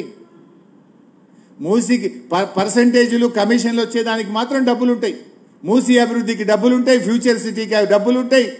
పేదవాడికి మహిళలకు మహాలక్ష్మి ఇవ్వమంటే చేత కాదు, అవ్వాతాతలకు 4,000 పెన్షన్ ఇవ్వమంటే పైసలు లేవంటావు, రైతు బంధు ఇవ్వమంటే డబ్బులు లేవంటావు, బోనస్ ఇవ్వమంటే డబ్బులు లేవంటావు, వికలాంగుల పెన్షన్ పెంచుతానిచ్చిన హామీ అమలు చేయమంటే డబ్బులు లేవంటావు, ఫీజు రియంబర్స్మెంట్ ఇవ్వమంటే డబ్బులు లేవంటావు. కానీ 1,50,000 కోట్లు మూసీకి వస్తాయి. ఊరు లేదు, ఇల్లు లేదు, వాడ లేదు. 5,000 కోట్లతో ఫ్యూచర్ సిటీకి 6 లైన్ల రహదారేసి నీ అనుయాయులకు కాంట్రాక్టులు కట్టబెడతావు. What is your priority? BRS నేను చెప్తలేను. బీజేపీ ఎంపీ రఘునందన్ రావు గారు పార్లమెంట్లో క్వశ్చన్ అడిగితే పార్లమెంట్లోనే కేంద్ర ప్రభుత్వమే సమాధానం చెప్పింది. బీఆర్ఎస్ హయాంలో చేసిన అప్పులు 2,80,000 కోట్లు మాత్రమే. 2,80,000 కోట్లు మాత్రమే. అరే మేము 2,80,000 కోట్లు చేస్తే మిషన్ భగీరథ చేసినాం, మిషన్ కాకతీయ చేసినాం, ప్రాజెక్టులు కట్టినాం, కాళేశ్వరం కట్టినాం, చెరువులు కట్టినాం, ఈ రాష్ట్రాన్ని అభివృద్ధి చేసినాం. 10 ఏళ్లలో మేము చేసింది 2,80,000. కానీ నువ్వు 2 ఏళ్లలోనే 2,08,000 చేసినావు కదా రేవంత్ రెడ్డి. 2 సంవత్సరాల్లో 2,08,000 చేసినావు. ఏం చేసినావు?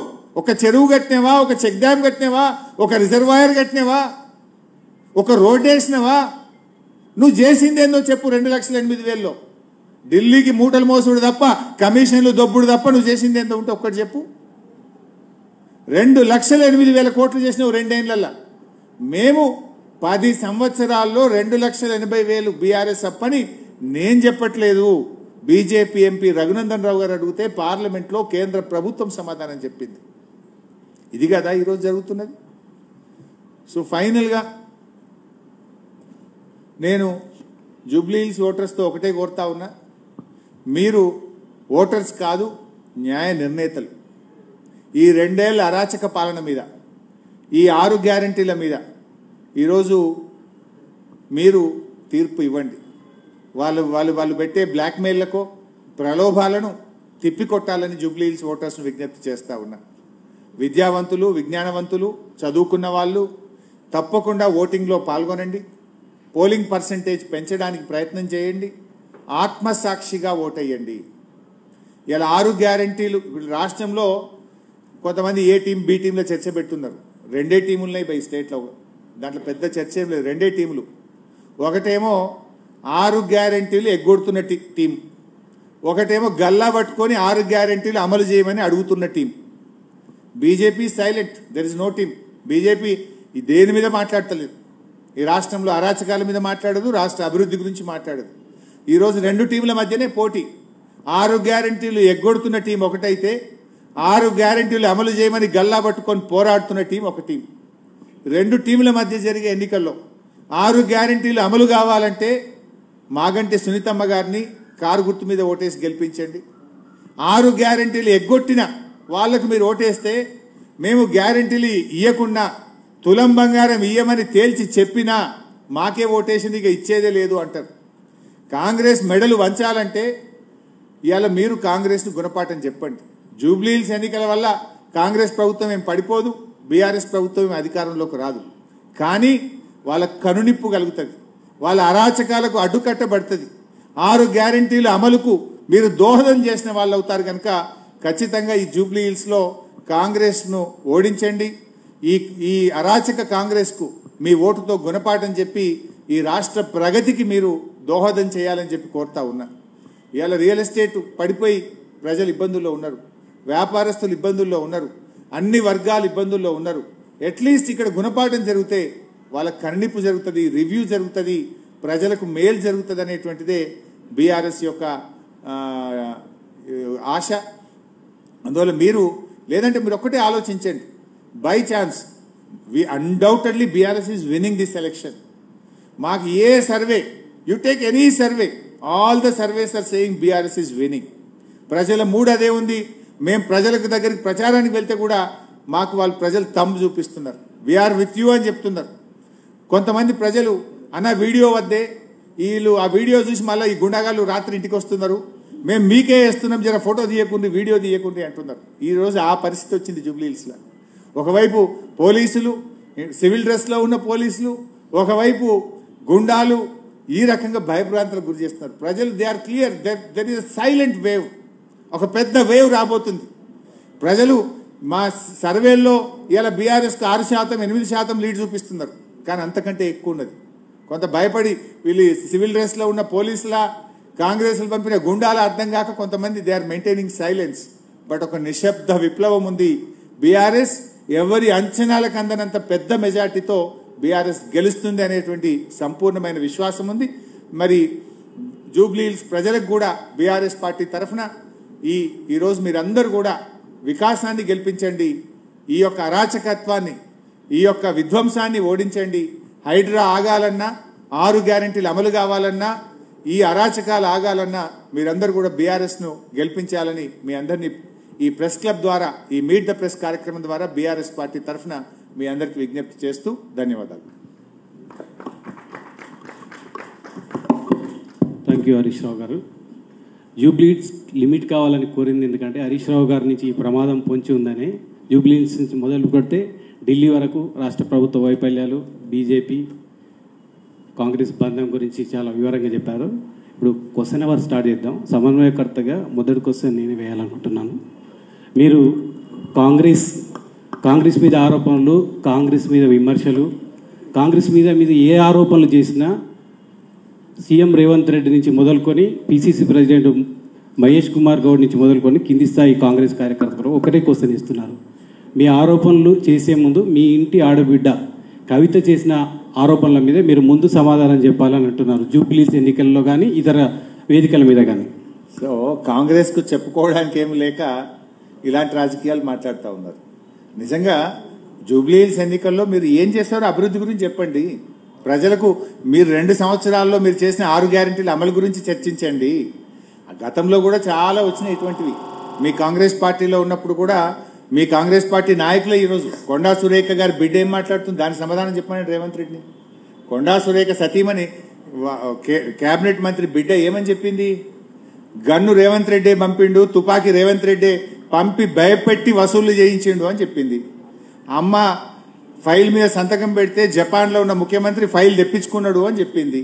మరి దాని మీద రేవంత్ రెడ్డి ముందు సమాధానం చెప్పి, you are the chief minister కదా, నీ క్యాబినెట్ మంత్రి బిడ్డనే నీ మీద ఆరోపణలు చేసింది, తుపాకీ నువ్వే పంపినావని. Is it right or not? You tell first. Thank you.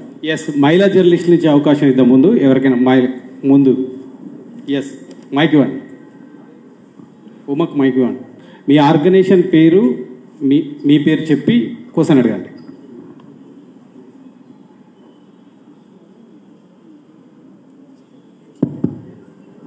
Sir, నా పేరు ఎన్నుమాదేవి, ఇండిపెండెంట్ జర్నలిస్ట్. సార్, మా బీఆర్ఎస్లో చాలా కీలకంగా వర్క్ చేసిన మాగంటి గోపి గారికి చాలా ఇష్యూస్ వచ్చాయి.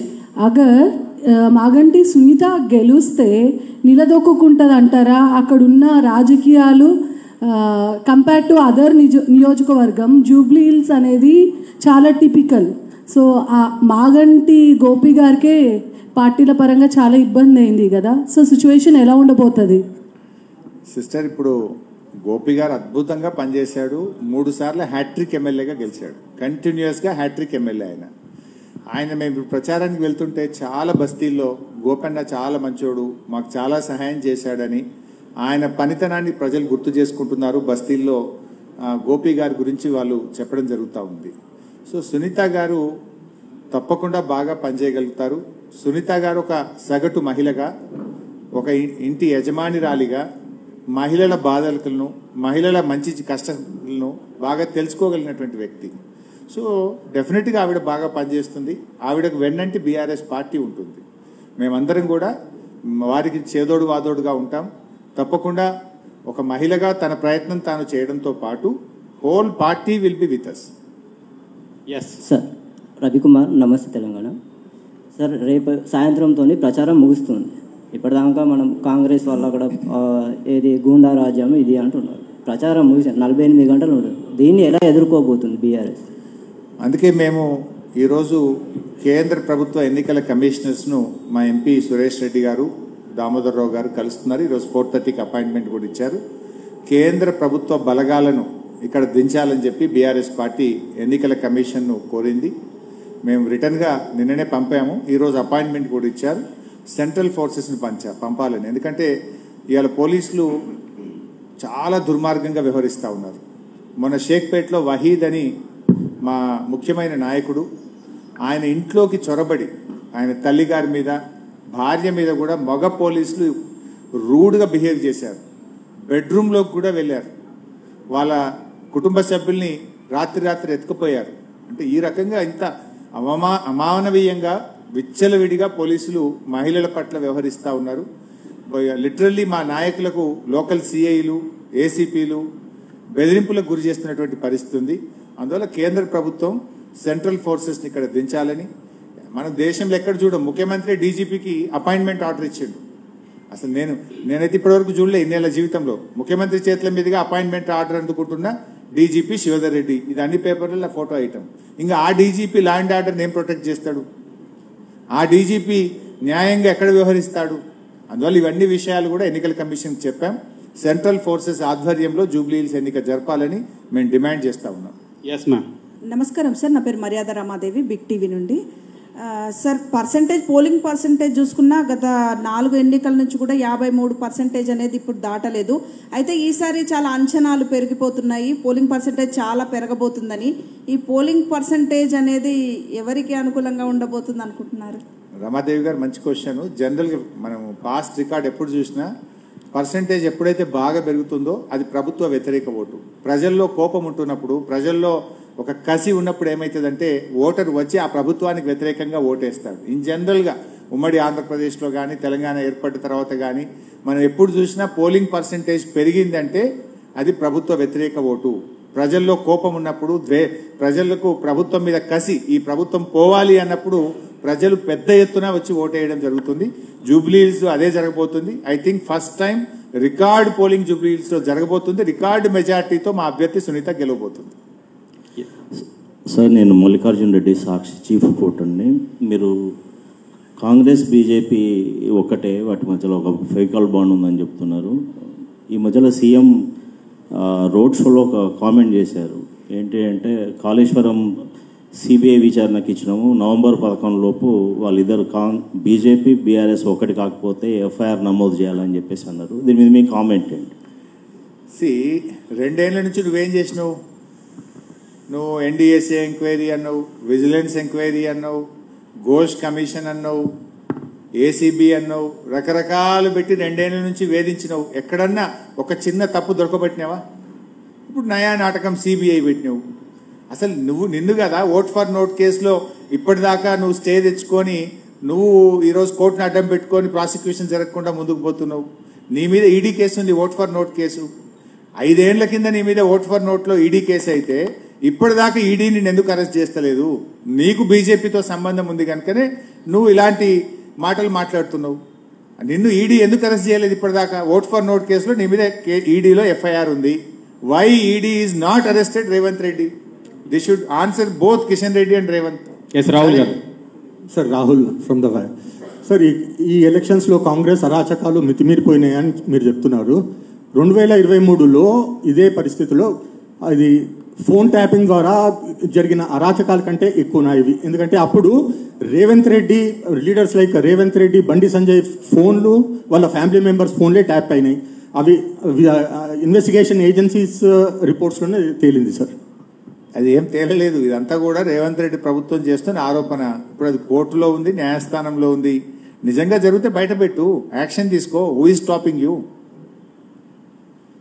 సార్, రమేష్ రెడ్డి సార్, ఈనాడు కాంగ్రెస్ ప్రభుత్వం, రేవంత్ రెడ్డి నాయకత్వంలో కాంగ్రెస్ ప్రభుత్వం ఈ ఉప ఎన్నిక రెఫరెండంగా మీరు భావిస్తారా? నిన్ననే మా కేటీఆర్ గారు ఈ ప్రశ్నకు ఆన్సర్ ఇచ్చారు కదా. నమస్తే సార్. సార్, గత ప్రభుత్వం మీ ఆర్గనైజేషన్ పేరు, మీ పేరు చెప్పండి. నా పేరు Bhumeshwar, Andhra Prabha deputy bureau chief. గత ప్రభుత్వంలో తుమ్మిడిహట్టి నిర్మించాలని మీరు ప్రయత్నం చేసినా మహారాష్ట్ర ప్రభుత్వం అంగీకరించలేదు. ప్రస్తుత ప్రభుత్వం 150 మీటర్ల ఎత్తుతో తుమ్మిడిహట్టి నిర్మిస్తాం, సుందిళ్లకు నీటిని తరలిస్తామని చెప్తున్నది. సాధ్యం అవుతుందా? Good question. ఇప్పుడు ఇలా మీ దాంట్లో 2 ఆన్సర్లు ఉన్నాయి. తమ్మిడిహట్టి దగ్గర 150లో కడతాము అంటున్నారు. 150 సరే, అది మహారాష్ట్ర ఒప్పుకుంటుందా ఒప్పుకోదా సెకండరీ. ఒప్పుకున్నదని అనుకుందాం. 150 గట్టి కూడా తీసుకోగలిగిన నీళ్ళు ఎన్ని? 80 టీఎంసీ, 80 టీఎంసీలు మాత్రమే. మనము ఈరోజు కాళేశ్వరం ప్రాజెక్టు ద్వారా వాడుతున్న నీళ్ళు ఎంత? 280 టీఎంసీ, 280 టీఎంసీలు. మరి 80 సరిపోతాయా? అప్పుడైనా కాళేశ్వరం కావాల్సిందే కదా. This is number 1. Number 2, Tummidihatti నుంచి ఏడికి తెస్తామంటున్నారు? సుందిళ్ళ బ్యారేజ్కి తెస్తామంటున్నారు. నువ్వే ఏం చెప్తున్నావు? ఈ బ్యారేజీలన్నీ కూడా కూలిపోతాయి, ఇది టెక్నాలజీ బాగలేదు, ఇదంతా అవినీతి జరిగింది అంటున్నావు. మరి సుందిళ్ళ బ్యారేజ్కు నువ్వు నీళ్లు తెస్తున్నావు అంటే, when Sundilla barrage intact, then Annaram ఉన్నట్టే మేడిగడ్డ ఉన్నట్టే కదా. What's the problem? ఇదంతా నువ్వు రాజకీయం చేస్తున్నట్టు. ఎప్పుడైతే సుందిళ్ళ బ్యారేజ్కి నీళ్లు తెస్తున్నావు అంటే సుందిళ్ళ బ్యారేజ్ వాడతావు, సుందిళ్ళ బ్యారేజ్ దగ్గర బీఆర్ఎస్ ప్రభుత్వం కట్టిన లిఫ్ట్ను వాడి ఎల్లంపల్లికి నీళ్లు తెస్తావు. మరి సుందిళ్ళ బ్యారేజ్ పనిచేసినప్పుడు, సుందిళ్ళ లిఫ్ట్ పనిచేసినప్పుడు అన్నారం మేడిగడ్డ కూడా పనిచేస్తాయి కదా. 3 బ్యారేజీలు అదే టెక్నాలజీతోనే అదే గోదావరి నది మీద కట్టినాం కదా. Then there is no issue. అంటే నువ్వు చేస్తున్నదంతా రాజకీయము, రాద్ధాంతం తప్ప నువ్వే సమాధానం చెప్తున్నావు. Sundilla, Annaram, Medigadda is perfect, intact, they are useful. With a small repair we can use Medigadda. కొద్దిపాటి డబ్బులతో చేసే అవకాశం ఉండగా కేవలం ఫాల్స్ ప్రిస్టేజ్తో ఇప్పుడు మళ్ళీ 25,000 కోట్లు ఖర్చు పెట్టి సుందిళ్ళకి తెస్తున్నావు. What is the use? 25,000 కోట్లు పెడితే కూడా గదే 80 టీఎంసీలే వస్తాయి. నీకు ఆ 80 కూడా ఇప్పుడు ఆ 80తో పాటు ఇంకో 200 కలిపి 280 టీఎంసీలు మేడిగడ్డ నుంచి తీసుకోవచ్చు కదా. మరి 25,000 కోట్లు ఎందుకు దండగా చేస్తున్నావు? కాంట్రాక్ట్ల కోసం, పర్సెంటేజ్ల కోసం. Thank you. ఎస్ సార్, నా పేరు భుజందర్ సార్, మన తెలంగాణ రిపోర్టర్. రాహుల్ గాంధీ గారు ఓట్ చోరీ మీద ఒక బ్రెజిల్ మోడల్ను చూపించి ఇట్లాంటివి దొంగ ఓట్లు క్రియేట్ చేసి ఎలక్షన్ కమిషన్నే పక్షపాతంగా అధికార పార్టీకి అనుకూలంగా పనిచేస్తుందని ఆరోపణలు చేసింది. ఇక్కడ బీఆర్ఎస్ పార్టీ కూడా జూబ్లీ హిల్స్లో కొత్త ఓట్లు నమోదైనాయి. మీరు ఇంతకుముందు చెప్పినట్టు నవీన్ యాదవ్ తమ్ముడికి 3 ఓట్లు ఉన్నాయి ఎలక్షన్లో అని చెప్తున్నారు. బీఆర్ఎస్ పార్టీ ఎలక్షన్ కమిషన్ అనుకూలంగా ఎలక్షన్ కమిషన్ పారదర్శకంగా పనిచేస్తుందని నమ్ముతుందా సార్? ఇంకో క్వశ్చన్ సార్, ఒకటి ఆన్సర్ చెప్పండి, ఒకటి చాలు. ఎలక్షన్ కమిషన్ పారదర్శకంగా లేదు, రాహుల్ గాంధీ అంతకంటే లేడు. ఇప్పుడు రాహుల్ గాంధీ మరి బీహార్లో ఓటు చోరీ గురించి మాట్లాడితే తెలంగాణ ఓటు చోరీ గురించి నీ అభ్యర్థి తమ్మునికే 3 ఓట్లున్నాయి, దీని సంగతి ఏందని రేవంత్ని అడగాలనా వద్దా? ఎలక్షన్ కమిషన్కి ఎంత పారదర్శకత లేదో రాహుల్ గాంధీకి అంతకంటే లేదు. Thank you. రెండో క్వశ్చన్ ఏంటి? ఈ ఫీజు రియంబర్స్మెంట్కి సంబంధించి సార్, ఈ విజిలెన్స్ సిస్టమ్ అనేది క్రియేట్ చేసిందే, ఆ సిస్టమ్ తెచ్చిందే బీఆర్ఎస్ పార్టీ అని ఈ కాలేజ్ మేనేజ్మెంట్స్ ఆరోపిస్తున్నాయి సార్. వాళ్ళు ఇప్పుడు చేస్తున్న కాంగ్రెస్ గవర్నమెంట్ చెప్తున్న విజిలెన్స్ అప్పటి బీఆర్ఎస్దే, ఆ రిపోర్ట్ను చూపించే మమ్మల్ని బెదిరిస్తున్నారు అని చెప్తున్నారు వాళ్ళు. మేము ఏ రోజు వేధింపులకు గురి చేయలే కదా. బీఆర్ఎస్ పార్టీ వచ్చినాడు అప్పటి కాంగ్రెస్ ప్రభుత్వం 2,200 కోట్ల ఫీజు రియంబర్స్మెంట్ బకాయి పెట్టిపోయింది. ఆనాడు కిరణ్ కుమార్ రెడ్డి ప్రభుత్వం పోతూ పెట్టిన బకాయిలు చెల్లించినాం. 2 సంవత్సరాలు కరోనా వస్తే కూడా కలిపి 19,500 కోట్ల రూపాయలు ఫీజు రియంబర్స్మెంట్ కింద బీఆర్ఎస్ ప్రభుత్వం ఇచ్చింది. 2 సంవత్సరాల్లో రేవంత్ రెడ్డి నువ్వు 2 రూపాయలు ఎందుకు ఇవ్వలేదు? ఈ కాలేజీలో చదివేది ఎవరు? ఎస్సీ, ఎస్టీ, బీసీ, మైనార్టీలు చదువుతారు. నీ ప్రభుత్వం పేదల ప్రభుత్వం అని, ఇందిరమ్మ ప్రభుత్వం అని చెప్పే నువ్వు ఆ ఎస్సీ, ఎస్టీ, బీసీ, మైనార్టీ పిల్లలకు ఫీజు రియంబర్స్మెంట్ చెల్లించకపోవడం వల్ల సర్టిఫికెట్ ఇవ్వడం లేదు, ఉన్నత చదువులు చదవలేకపోతున్నారు. నువ్వు దాని చెల్లింపులు చేయను. నువ్వు ఇప్పుడు మల్లన్న సాగర్ నుంచి మూసీకి 7,000 కోట్లతో టెండర్ పిలిచినావు, దానికి పేమెంట్ ఇస్తున్నావు, దానికి పైసలు ఉన్నాయి. నీకు 5,000 కోట్లతో ఫ్యూచర్ సిటీకి రోడ్ వేస్తున్నావు, దానికి పైసలు ఉన్నాయి. ఈ ఎస్సీ, ఎస్టీ, బీసీ విద్యార్థులకు ఫీజు రియంబర్స్మెంట్ ఎందుకు ఇవ్వవు? మేము 10 ఏళ్ళుంటే ప్రతి సంవత్సరం 2,000 కోట్లు యావరేజ్కి ఇచ్చినాం. ఎవ్రీ ఇయర్ 2,000 కోట్లు ఇచ్చినాం. నువ్వు 2 ఏళ్లలో 2 రూపాయలు కూడా ఇవ్వలే. What's the problem? When BRS is able to give, why not you? Vigilance ఉన్న ఆ రోజు మేము ఎవరిని కడుపు మీద కొట్టలే, వెరిఫై చేసినాం, తప్పులుంటే సరి చేసుకోమన్నాం. నువ్వు ఫీజు రియంబర్స్మెంట్ అడగగానే కాలేజీల మీద విజిలెన్స్ దాడులు చేయించి వాళ్ళని భయభ్రాంతులకు ఎందుకు గురి చేస్తున్నావు? డబ్బులు ఇవి ఫస్ట్, నువ్వు తప్పులుంటే చర్యలు తీసుకో. డబ్బులు ఎందుకు ఇస్తలేవు ఫీజు రియంబర్స్మెంట్? ఇలా జూబ్లీ హిల్స్ ప్రజలు ఆలోచిస్తారా? జూబ్లీ హిల్స్ లో కూడా ఎంతో మంది పిల్లలు కాలేజీలో పోకుండా ఇళ్లలో కూర్చున్నారు. వాళ్ళ అమ్మ నాన్న అడగరా ఎందుకు పోతలేవు బిడ్డ కాలేజ్ కంటే? రేవంత్ రెడ్డి పైసలు ఇస్తలేడు అమ్మ, కాలేజ్ బంద్ పెట్టిండు అని అమ్మకు నాయనకు చెప్పాడా? పిల్లల చదువుల్ని ఇలా బేకారు చేస్తూ పిల్లల చదువులు ఆగం చేసిన రేవంత్ రెడ్డికి ఏ తల్లి అయినా తండ్రి అయినా ఓటేస్తారా? ఎస్. యా నా పేరు Radha sir, independent journalist. So మొన్న సీఎం రేవంత్ రెడ్డి గారు బీఆర్ఎస్ పార్టీ అసలు సినిమా కార్మికులకి ఎలాంటి పనులు చేయలేదని చెప్పేసి ఆరోపించారు. దానికి మీ సమాధానం ఏంటి సార్? అమ్మ, సినిమా రంగానికి కేసీఆర్ గారు ఇచ్చినంత ఆదరణ ఎవరు ఇవ్వలేదు. రేవంత్ రెడ్డి వచ్చినాక సినిమా యాక్టర్లను అరెస్ట్ చేసి జైళ్లలో పెట్టింది చూశారు, బ్లాక్మెయిల్ చేసింది చూసాము. సినిమా కార్మికులు సమ్మె చేస్తుంటే ప్రభుత్వానికి సంబంధం లేదు, వాళ్ళు సమ్మె చేస్తుంది నిర్మాతల మీద. కానీ రేవంత్ రెడ్డి నిర్మాతలందరూ పోయి రేవంత్ రెడ్డి గారిని కలిసిన వీడియో ఫోటో మనం పేపర్లలో చూసాం. తెల్లారి పోలీసులను పంపించి బలవంతంగా సమ్మెను మెడ మీద కత్తి పెట్టి విరమింపజేసిండు రేవంత్ రెడ్డి. కానీ బీఆర్ఎస్ హయాంలో సినిమా రంగం అభివృద్ధి జరిగింది, సినిమా రంగానికి అనేక రకాలుగా ప్రభుత్వం సహకరించింది. మేము ఏ రోజు రేవంత్ రెడ్డి లాగా ఈ బ్లాక్మెయిల్కు పాల్పడలే. మేము ఈ రకమైన పరిస్థితి మేము చేయలే ఏ రోజు కూడా. ఆడ కూడా మళ్ళొక జుమ్లా 20% టికెట్ ధర పెంచుతా అందులో మీకు ఇస్తా అన్నాడు. అది 2 సంవత్సరాల నుంచి ఎందుకు చేయలే? కార్మికులు సమ్మె చేసేటప్పుడు ఎందుకు స్పందించలే? జూబ్లీహిల్స్ లో ఎలక్షన్ వస్తే కార్మికులు గుర్తొచ్చిందా? ఆ రోజు పాపం కార్మికులు బాధపడి సమ్మె చేస్తుంటే నువ్వు ఆ రోజు పిలిచి ఎందుకు మాట్లాడలే? నిర్మాతలను పిలిచి మాట్లాడి పోలీసులను పెట్టి కార్మికుల సమ్మె విరమింపజేసినావు తప్ప కార్మికులారా రండి మీ బాధ ఏందని ఎందుకు మాట్లాడలేదు?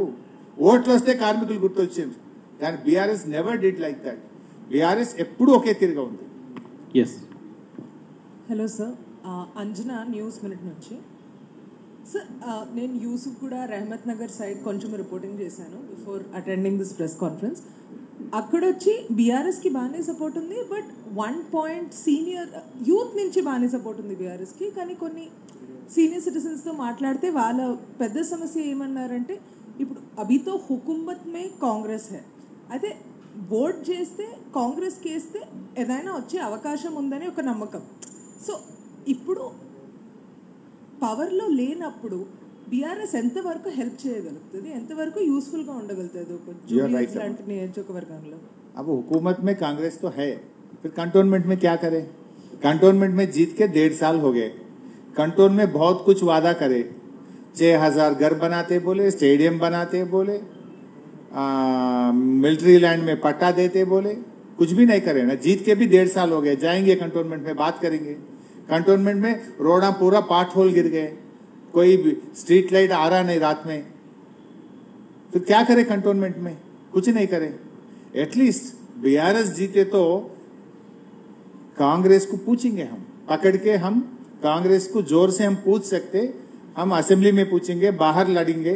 देखिए परसों बस्ती दवाखाना गए हम पूरे, जब तक 5 महीने से बस्ती दवाखाने में डॉक्टर का, स्टाफ नर्स का तनख्वाह नहीं है, दवा नहीं था.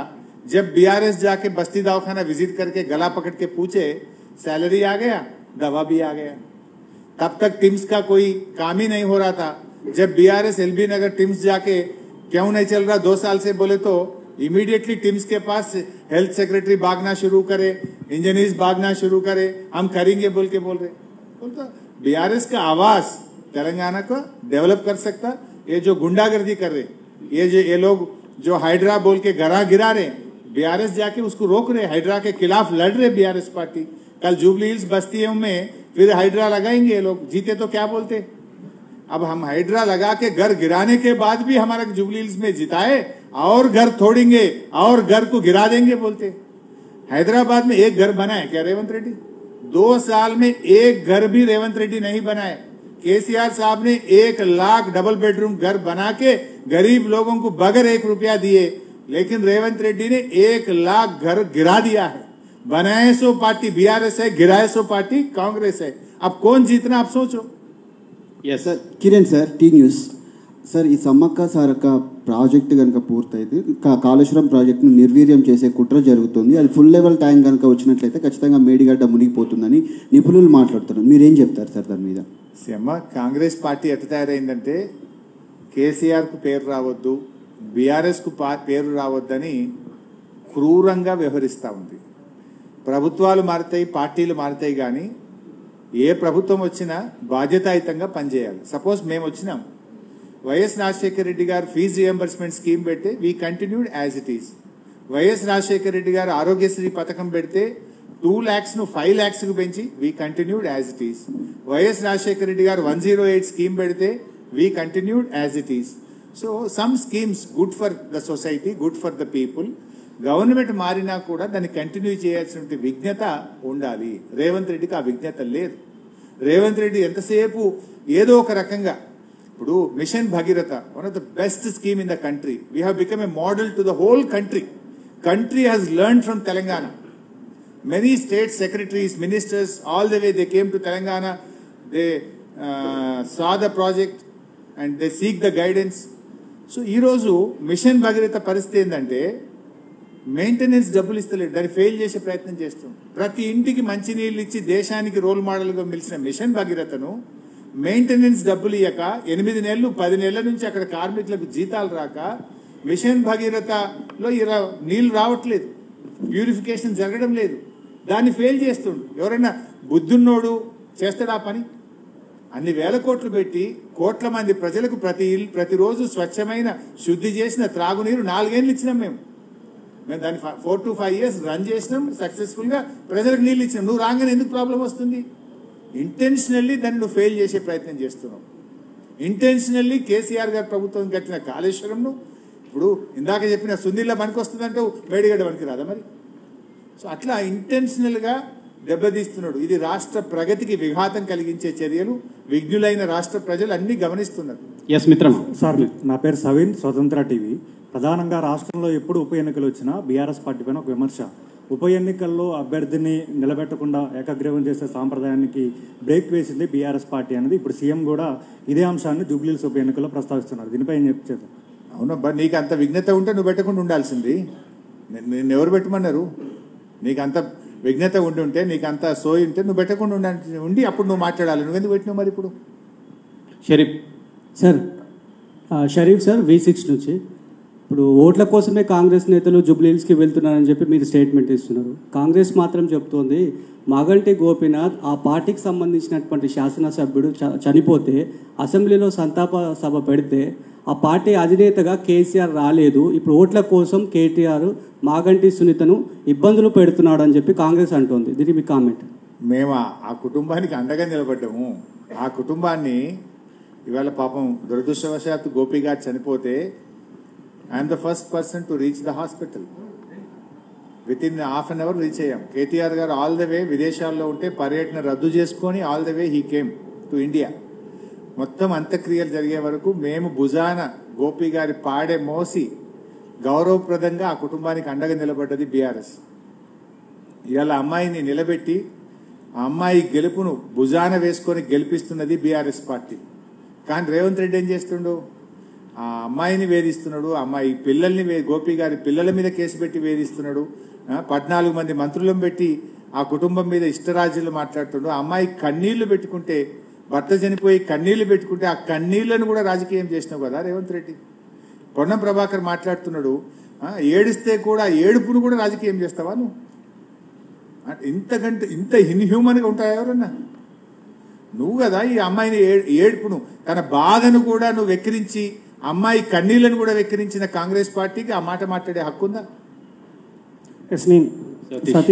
Satish NTV reporter. Sir, Congress ప్రభుత్వం చెప్తుంది మేము 2 సంవత్సరాలు కూడా పూర్తి కాలేదు, కానీ అప్పుడే అన్ని చెప్పినటువంటి హామీలు పూర్తి చేయాలి, బకాయి కార్డని కావాలని రాజకీయం చేస్తుంది బీఆర్ఎస్. గతంలో వాళ్ళు చెప్పిన హామీలు 10 సంవత్సరాలైనా పూర్తి చేయలేదు, మేము 2 సంవత్సరాలు ఎలా చేస్తాం, భవిష్యత్తులో చేస్తామని చెప్తున్నారు. మీరే కదా గ్యారంటీ కార్డు ఇచ్చింది. గ్యారంటీ కార్డును భద్రంగా పెట్టుకోండి అని బాండ్ పేపర్ని ఇంటింటికి పంపి 100 రోజుల్లో 6 గ్యారంటీలు అమలు చేస్తాం, 100 days అని మీరు చెప్పారు. మొదటి సంతకంతో రుణమాఫీ చేస్తామని మీరు చెప్పారు. గ్యారంటీకి మొదటి అసెంబ్లీలో చట్టబద్ధత తెస్తామని మీరు చెప్పారు. మీరు చెప్పిందే మేము అడుగుతున్నాం తప్ప కొత్తగా ఏం అడుగుతలేము. 100 రోజులు కాదు 700 రోజులైంది రేవంత్ రెడ్డి, నీ సంగతి ఏందని అడుగుతున్నాం మేము. What is wrong in that? మేము ఎన్నికల్లో హామీ ఇవ్వకపోయినా రైతు బంధు పథకం తెచ్చాం, ఎన్నికల్లో హామీ ఇవ్వకపోయినా కళ్యాణ లక్ష్మి షాదీ ముబారక్ పథకం తెచ్చాం, ఎన్నికల్లో హామీ ఇవ్వకపోయినా కేసీఆర్ కిట్, న్యూట్రిషన్ కిట్ పథకం తెచ్చాం. ఎలక్షన్ లో చెప్పకపోయినా ఎన్నో స్కీమ్స్ తెచ్చింది బీఆర్ఎస్ ప్రభుత్వం. కానీ నువ్వు చెప్పినవి కూడా అమలు చేస్తలేవని ప్రశ్నించడం ప్రధాన ప్రతిపక్షంగా మా బాధ్యత. ఇప్పుడు మేము అడగకపోతే తప్పు, కానీ మేము అడిగితే తప్పు కాదు. As opposition it is our responsibility. ప్రజలు మాకు ఇచ్చిన బాధ్యతనే ఈ ప్రభుత్వం ఇచ్చిన హామీలు అమలయ్యేటట్టుగా చూడాల్సిన బాధ్యతలో ప్రజలు మమ్మల్ని కూర్చోబెట్టారు. సో వీఆర్ ఆస్కింగ్, నువ్వు 100 రోజులు ఇస్తానో ఏమైందని అడుగుతున్నాం.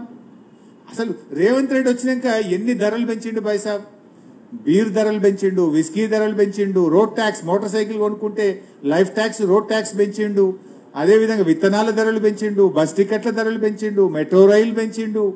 పెంచుడు దంచుడు, ధరలు పెంచుడు, కమిషన్లు దంచుడు. ఇంతకు మించి నువ్వు ఏం చేసినావే రేవంత్ రెడ్డి? సూరజ్ సార్ నమస్తే, నా పేరు సూరజ్, టీ న్యూస్ నుంచి.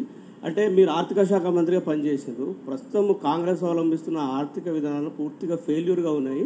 రాష్ట్రాన్ని ఆర్థిక పురోభివృద్ధిలో నడిపించడంలో కాంగ్రెస్ వైఫల్యాన్ని ఎట్లా చూస్తున్నారు? అసలు వాళ్ళు ఎన్నో హామీలు ఇచ్చి పథకాలన్నీ అమలు చేయకపోవడానికి వాళ్ళ ఖజానా దగ్గర నిధి లేదు. దీన్ని అంతా మీరు ఎట్లా చూస్తున్నారు? మీరు కూడా ఆర్థిక శాఖ మంత్రిగా అప్పుడు ఎఫిషియెంట్గా పనిచేసినారు, ఎన్నో స్కీమ్లు అమలు చేసినారు, ఎన్నో సంక్షేమ పథకాలు, అభివృద్ధి పథకాలు కూడా ముందుకు పోయినాయి. వాళ్ళు ఏం లేకుండానే 2,08,000 కోట్లు అప్లయ్యాయి. Good question. ఇప్పుడు ఫస్ట్ ఆఫ్ ఆల్ 2 జరుగుతున్నాయి ఇక్కడ. ఒకటి, ప్రభుత్వం యొక్క విధానాల వల్ల రాష్ట్ర ఆదాయ వృద్ధి రేటు పడిపోయింది. బీఆర్ఎస్ ఉన్నప్పుడు ఎస్ఓటీఆర్, స్టేట్ ఓన్ ట్యాక్స్ రెవెన్యూ, ఎస్ఓటీఆర్ ఇండియాలో టాప్. హైయెస్ట్ ఎస్ఓటీఆర్ ఏ రాష్ట్రం సాధించిందంటే తెలంగాణ సాధించింది. Because of the policies of KCR. KCR గారు ప్రభుత్వం అవలంబించిన విధానాల వల్ల, పాజిటివ్ యాటిట్యూడ్ వల్ల స్టాంప్స్ అండ్ రిజిస్ట్రేషన్ కానీ, జీఎస్టీ కానీ, రోడ్ ట్యాక్స్ కానీ, మైనింగ్ కానీ ఆదాయం వృద్ధి రేటు దాదాపు 12% పైగా ఉండేది. రేవంత్ రెడ్డి వచ్చి హైడ్రా, ఈ పర్సంటేజీలు, కమిషన్లు, పర్మిషన్లు ఆపడము, ఈ వీళ్ళు అవలంబించిన విధానాల వల్ల ఏమైంది? రెవెన్యూ పడిపోయింది, రాష్ట్ర ప్రభుత్వ ఆదాయం తగ్గింది. నెంబర్ 1. నెంబర్ 2, ప్రాధాన్యతలు మారాయి. ప్రజలకి ఏం కావాలో అది లేని ఫ్యూచర్ సిటీ అది. ఆడ ఇల్లు లేదు, ఊరు లేదు, వాడలేదు, దానికి 1,50,000 కోట్లు పెడతానబట్టివి. మూసీ సుందరీకరణకు 1,50,000 కోట్లు పెడతానబట్టివి. అసలు ఉన్న స్కీము ఫీజు రియంబర్స్మెంట్ బంద్ పెడతావు, దళిత బంధు, గొర్రెల పథకం బంధు, చేపల పంపిణీ బంధు, బీసీ బంధు పథకం బంధు, న్యూట్రిషన్ కిట్ బంధు అని ఉన్న పథకాలేమో బంద్ పెట్టబడుతుంది. What is your priority? అయితే పాత పథకాలు కొనసాగించు, నువ్వు ఇచ్చిన హామీలు అమలు చేయి. వీటికేమో డబ్బులు లేవంటావు. 1,00,00,000 కోట్లు పెట్టి ఆ పెద్ద పెద్ద ఫ్యూచర్ సిటీ దేనికి? అక్కడ నీ పర్సంటేజీలు వస్తాయో, నీ కమిషన్ల కోసమో, నీ మార్కు కోసమో, ప్రజలకు ఏది అవసరమో అది ఇవ్వకుండా నీ కమిషన్ల కోసం నువ్వు ఈ కార్యక్రమాలు చేపడుతున్నావు. ఒకటి, నీ విధానాల వల్ల ప్రభుత్వ ఆదాయం తగ్గింది. 2, నీ ఆలోచన విధానం, నీ ప్రాధాన్యతల క్రమం తప్పుగా ఉండడం వల్ల రాష్ట్రంలో ఇబ్బందులు వస్తూ ఉన్నాయి. సార్ సాయి, సుమన్ టీవీ నుంచి. సార్, హైడ్రా అంశాన్ని ప్రధాన అస్త్రంగా బీఆర్ఎస్ కూడా ఫోకస్ చేస్తుంది ఎన్నికల్లో. అటు కాంగ్రెస్ నుంచి బతుకమ్మ చెరువు లాంటి మంచి కూడా జరిగింది హైడ్రా అనే దాన్ని వాళ్ళు ఫోకస్ చేస్తున్నారు. అసలు హైడ్రా ఏం చేస్తుంది బీఆర్ఎస్ పార్టీ తరఫున? అసలు హైడ్రా అనేది మంచికు అది పనిచేస్తుందా, చెడుకు పనిచేస్తుందా? మీ వర్షన్ ఏంటి? ప్రజలకు ఏం చెప్పదలుచు? సింపుల్ బాయ్ సాబ్, హైడ్రా వల్ల అందరికీ సమానంగా ఉండాలి కదా.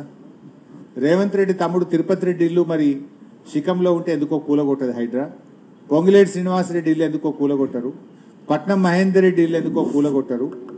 గుత్తా సుఖేందర్ రెడ్డి గారి ఫామ్ హౌస్ ఎందుకో కూలగొట్టరు. మంత్రి వివేక్ గారి ఇల్లు ఎందుకో కూలగొట్టరు. హైడ్రా అంటే పేదోళ్ళ కోసమేనా? పెద్దోళ్ళకో నీతి, పేదోళ్ళకో నీతి ఉంటుందా?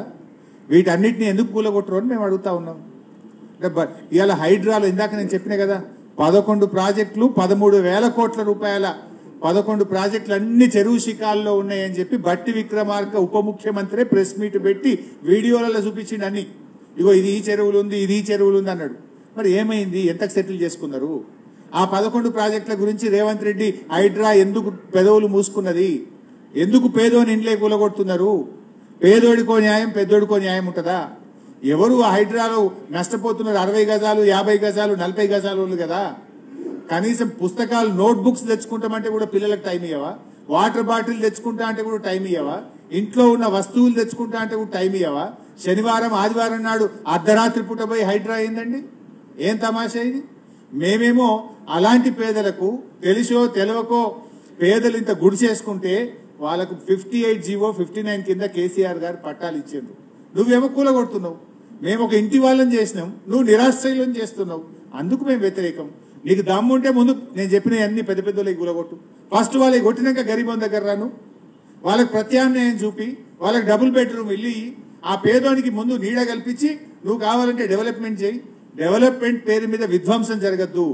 ఒకవేళ డెవలప్మెంట్ పేరు మీద ఏదైనా చేయదలుచుకుంటే ఈ పెద్ద పెద్దోళ్ళందరూ కొట్టినాక నువ్వు పేదోళ్ళ తెరుగురా.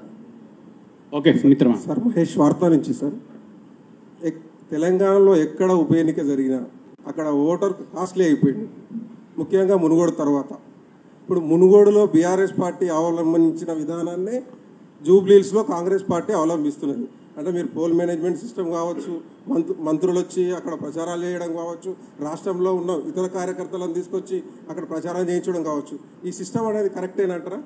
Munugode Jubilee Hills is totally different. నిజానికి మేము ఎప్పుడు ఇట్లా బ్లాక్మెయిల్ రాజకీయాలకు పాల్పడలేదు. రేవంత్ రెడ్డి గారు ఇంటి ముందు బుల్డోజర్ పెట్టి, ఒక నాయకుడు ఇంటి ముందు బుల్డోజర్ పెట్టి వీడియో కాల్లో చూపించి, బిడ్డ నువ్వు కండుగా కప్పుకుంటావా, ఇల్లు గులగొట్టమంటావా అంటుండు. టాస్క్ ఫోర్స్ పోలీసులు ఎత్తుకపోయి కొట్టి భయభ్రాంతులకు గురి చేసి పార్టీలో చేర్చుకుంటున్నారు. వ్యాపార సంస్థలకు జిహెచ్ఎంసీ నుంచి నోటీసులు ఇప్పించి చేస్తున్నారు. మేము ఇట్లాంటి పని చేయలే. అభివృద్ధి చేసినాం, డెవలప్మెంట్ మీద ఓటు అడిగినాం, సంక్షేమం మీద ఓటు అడిగినాం తప్ప ఈ రకమైన బ్లాక్మెయిల్కి ఎప్పుడు బీఆర్ఎస్ పాల్పడలేదు, పాల్పడదు. సార్ నేను శ్రీనివాస్, గ్రేట్ తెలంగాణ నుంచి. ప్రస్తుతం ఉన్న బీఆర్ఎస్ పరిస్థితిలో కేసీఆర్ గారు కొంత రెస్ట్ తీసుకుంటున్నారు, అగ్రెసివ్నెస్ తగ్గించుకున్నారు. కవిత గారు సైడ్ స్టెప్ వేశారు. కేటీఆర్ గారు దాదాపు సీఎం అవుతానన్న పద్ధతిలోనే నడుస్తున్నారు. మీరే యాసిటీస్గా బరువంతా మోస్తూ కొంచెం బ్యాక్ స్టెప్గానే ఉన్నారు. What is the future course of action for BRS as such and what is the future course of action for Harish as such? I answered this question more than 100 times. I think 100 times చెప్పుంటా నేను. మీకు ఎవరికి అనుమానం అక్కర్లేదు, మా CM అభ్యర్థి కేసీఆర్ గారే. అందరూ రాష్ట్ర ప్రజలు కోరుకుంటున్నది, బీఆర్ఎస్ కుటుంబ సభ్యులను కోరుకుంటున్నది, కేసీఆర్ గారు మళ్ళీ ఈ రాష్ట్రానికి ముఖ్యమంత్రి కావాలి, మళ్ళీ మంచి రోజులు రావాలని అందరూ కోరుకుంటున్నారు, నేను కోరుకుంటున్నాను. హరీష్ రావు గారు కంక్లూడ్ క్వశ్చన్. ఇది మైనారిటీ ఓట్ బ్యాంక్ అనేది మేడం చాలు కంక్లూడ్ క్వశ్చన్. జూబ్లీహిల్స్ ఉప ఎన్నికల సందర్భంగా మీరు గతంలో చాలాసార్లు చెప్పారు, ఒక సిట్టింగ్ ఎమ్మెల్యే చనిపోతే ఆ సిట్టింగ్ ఎమ్మెల్యే సంబంధించిన బంధువులకు టికెట్ ఇవ్వడం, సానుభూతి ఓట్లు వద్దని ఒక్క సందర్భంలో మినాయిస్తే అసలు ఆ సానుభూతి ఓట్లు అవసరం లేదు, వాళ్ళకి టికెట్ ఇవ్వద్దని కూడా గతంలో మీరు ప్రూవ్ కూడా చేశారు. ఇప్పుడు కేవలం గోపీనాథ్ గారు చనిపోవడం మూలంగా ఆయన భార్యను గెలిపించాలని కోరుతున్నారా, బీఆర్ఎస్ అభ్యర్థిని గెలిపించాలని కోరుతున్నారా? గతంలో దుబ్బాకలో మా రామలింగారెడ్డి గారు చనిపోతే వారి సతీమణికి టికెట్ ఇచ్చాము, అయినా మేము అక్కడ ఓడిపోయాం. సరే అప్పుడు Congress no LRS no BRS అన్నారు. అప్పుడు మేము ఎల్ఆర్ఎస్ స్కీమ్ చేస్తే ఫ్రీగా చేయాలి ఎల్ఆర్ఎస్ అని పెద్ద ఎత్తున దుమారం లేపింది. ఇప్పుడేమో సరే వీళ్ళే ఎల్ఆర్ఎస్కు ముక్కు బిండి పైసలు వసూలు చేస్తుండ్రు. మళ్ళీ ఆ రోజేమో ఫ్రీ ఎల్ఆర్ఎస్ అన్నారు, ఇలా గెలిచినాకనేమో వసూలు చేస్తుండ్రు. ఇంకా అట్లా చెప్తే రేవంత్ రెడ్డి చాలా ఉంటాయి. అడ్వైజర్ల మీద అప్పుడు హైకోర్టులో కేసు వేసిండు, ఇప్పటికీ అడ్వైజర్లు ఈయననే అపాయింట్ చేస్తుండు, 6 అడ్వైజర్లు అపాయింట్ చేసిండు. అప్పుడేమో అడ్వైజర్ల మీద హైకోర్టులో కేసు వేసిండు. This case is today is also pending in the high court, but as CM is appointing advisers. సరే మీరు అన్నట్టు జూబ్లీహిల్స్లో మేము కోరుతున్నది ఒకటే, మాగంటి గోపీనాథ్ గారు చేసిన మంచి పనులను చూసి గెలిపించండి ఒకటి, బీఆర్ఎస్ పార్టీ చేసిన అభివృద్ధిని చూసి గెలిపించండి. ముఖ్యంగా కాంగ్రెస్ అరాచకాలను, కాంగ్రెస్ బ్లాక్మెయిల్ రాజకీయాలను, కాంగ్రెస్ ప్రభుత్వం 6 గ్యారెంటీలు అమలు చేయడంలో విఫలమైనటువంటి పద్ధతిని చూసి కాంగ్రెస్కు బుద్ధి చెప్పాలి, కాంగ్రెస్కు గుణపాఠం చెప్పాలి. రాష్ట్ర ప్రజలందరూ జూబ్లీహిల్స్ ప్రజల వైపు చూస్తున్నారు. 4 కోట్ల మంది, ఈ 4 లక్షల ప్రజలు ఏం తీర్పు ఇవ్వబోతున్నారని చూస్తున్నారు. సో మీరిచ్చే తీర్పు రేపు రాష్ట్ర ప్రజలకు 6 గ్యారెంటీలు అమలు కావడానికి దోహదపడుతుంది. రాష్ట్రంలో మహిళలందరికీ మహాలక్ష్మి రావాలంటే జూబ్లీహిల్స్లో కాంగ్రెస్ ఓడాలి. రాష్ట్రంలో అవ్వాతాతలకు 4000 పెన్షన్ రావాలంటే కాంగ్రెస్ ఓడాలి. మన పిల్లల చదువులు బాగుండాలి, ఫీజు రియంబర్స్మెంట్ రావాలంటే కాంగ్రెస్ ఓడాలి. అందువల్ల ఈ కాంగ్రెస్ అరాచకాలను, కాంగ్రెస్ యొక్క తప్పుడు విధానాలను మీ యొక్క తీర్పు ఇవ్వండి అని చెప్పి కోరుతున్నాం.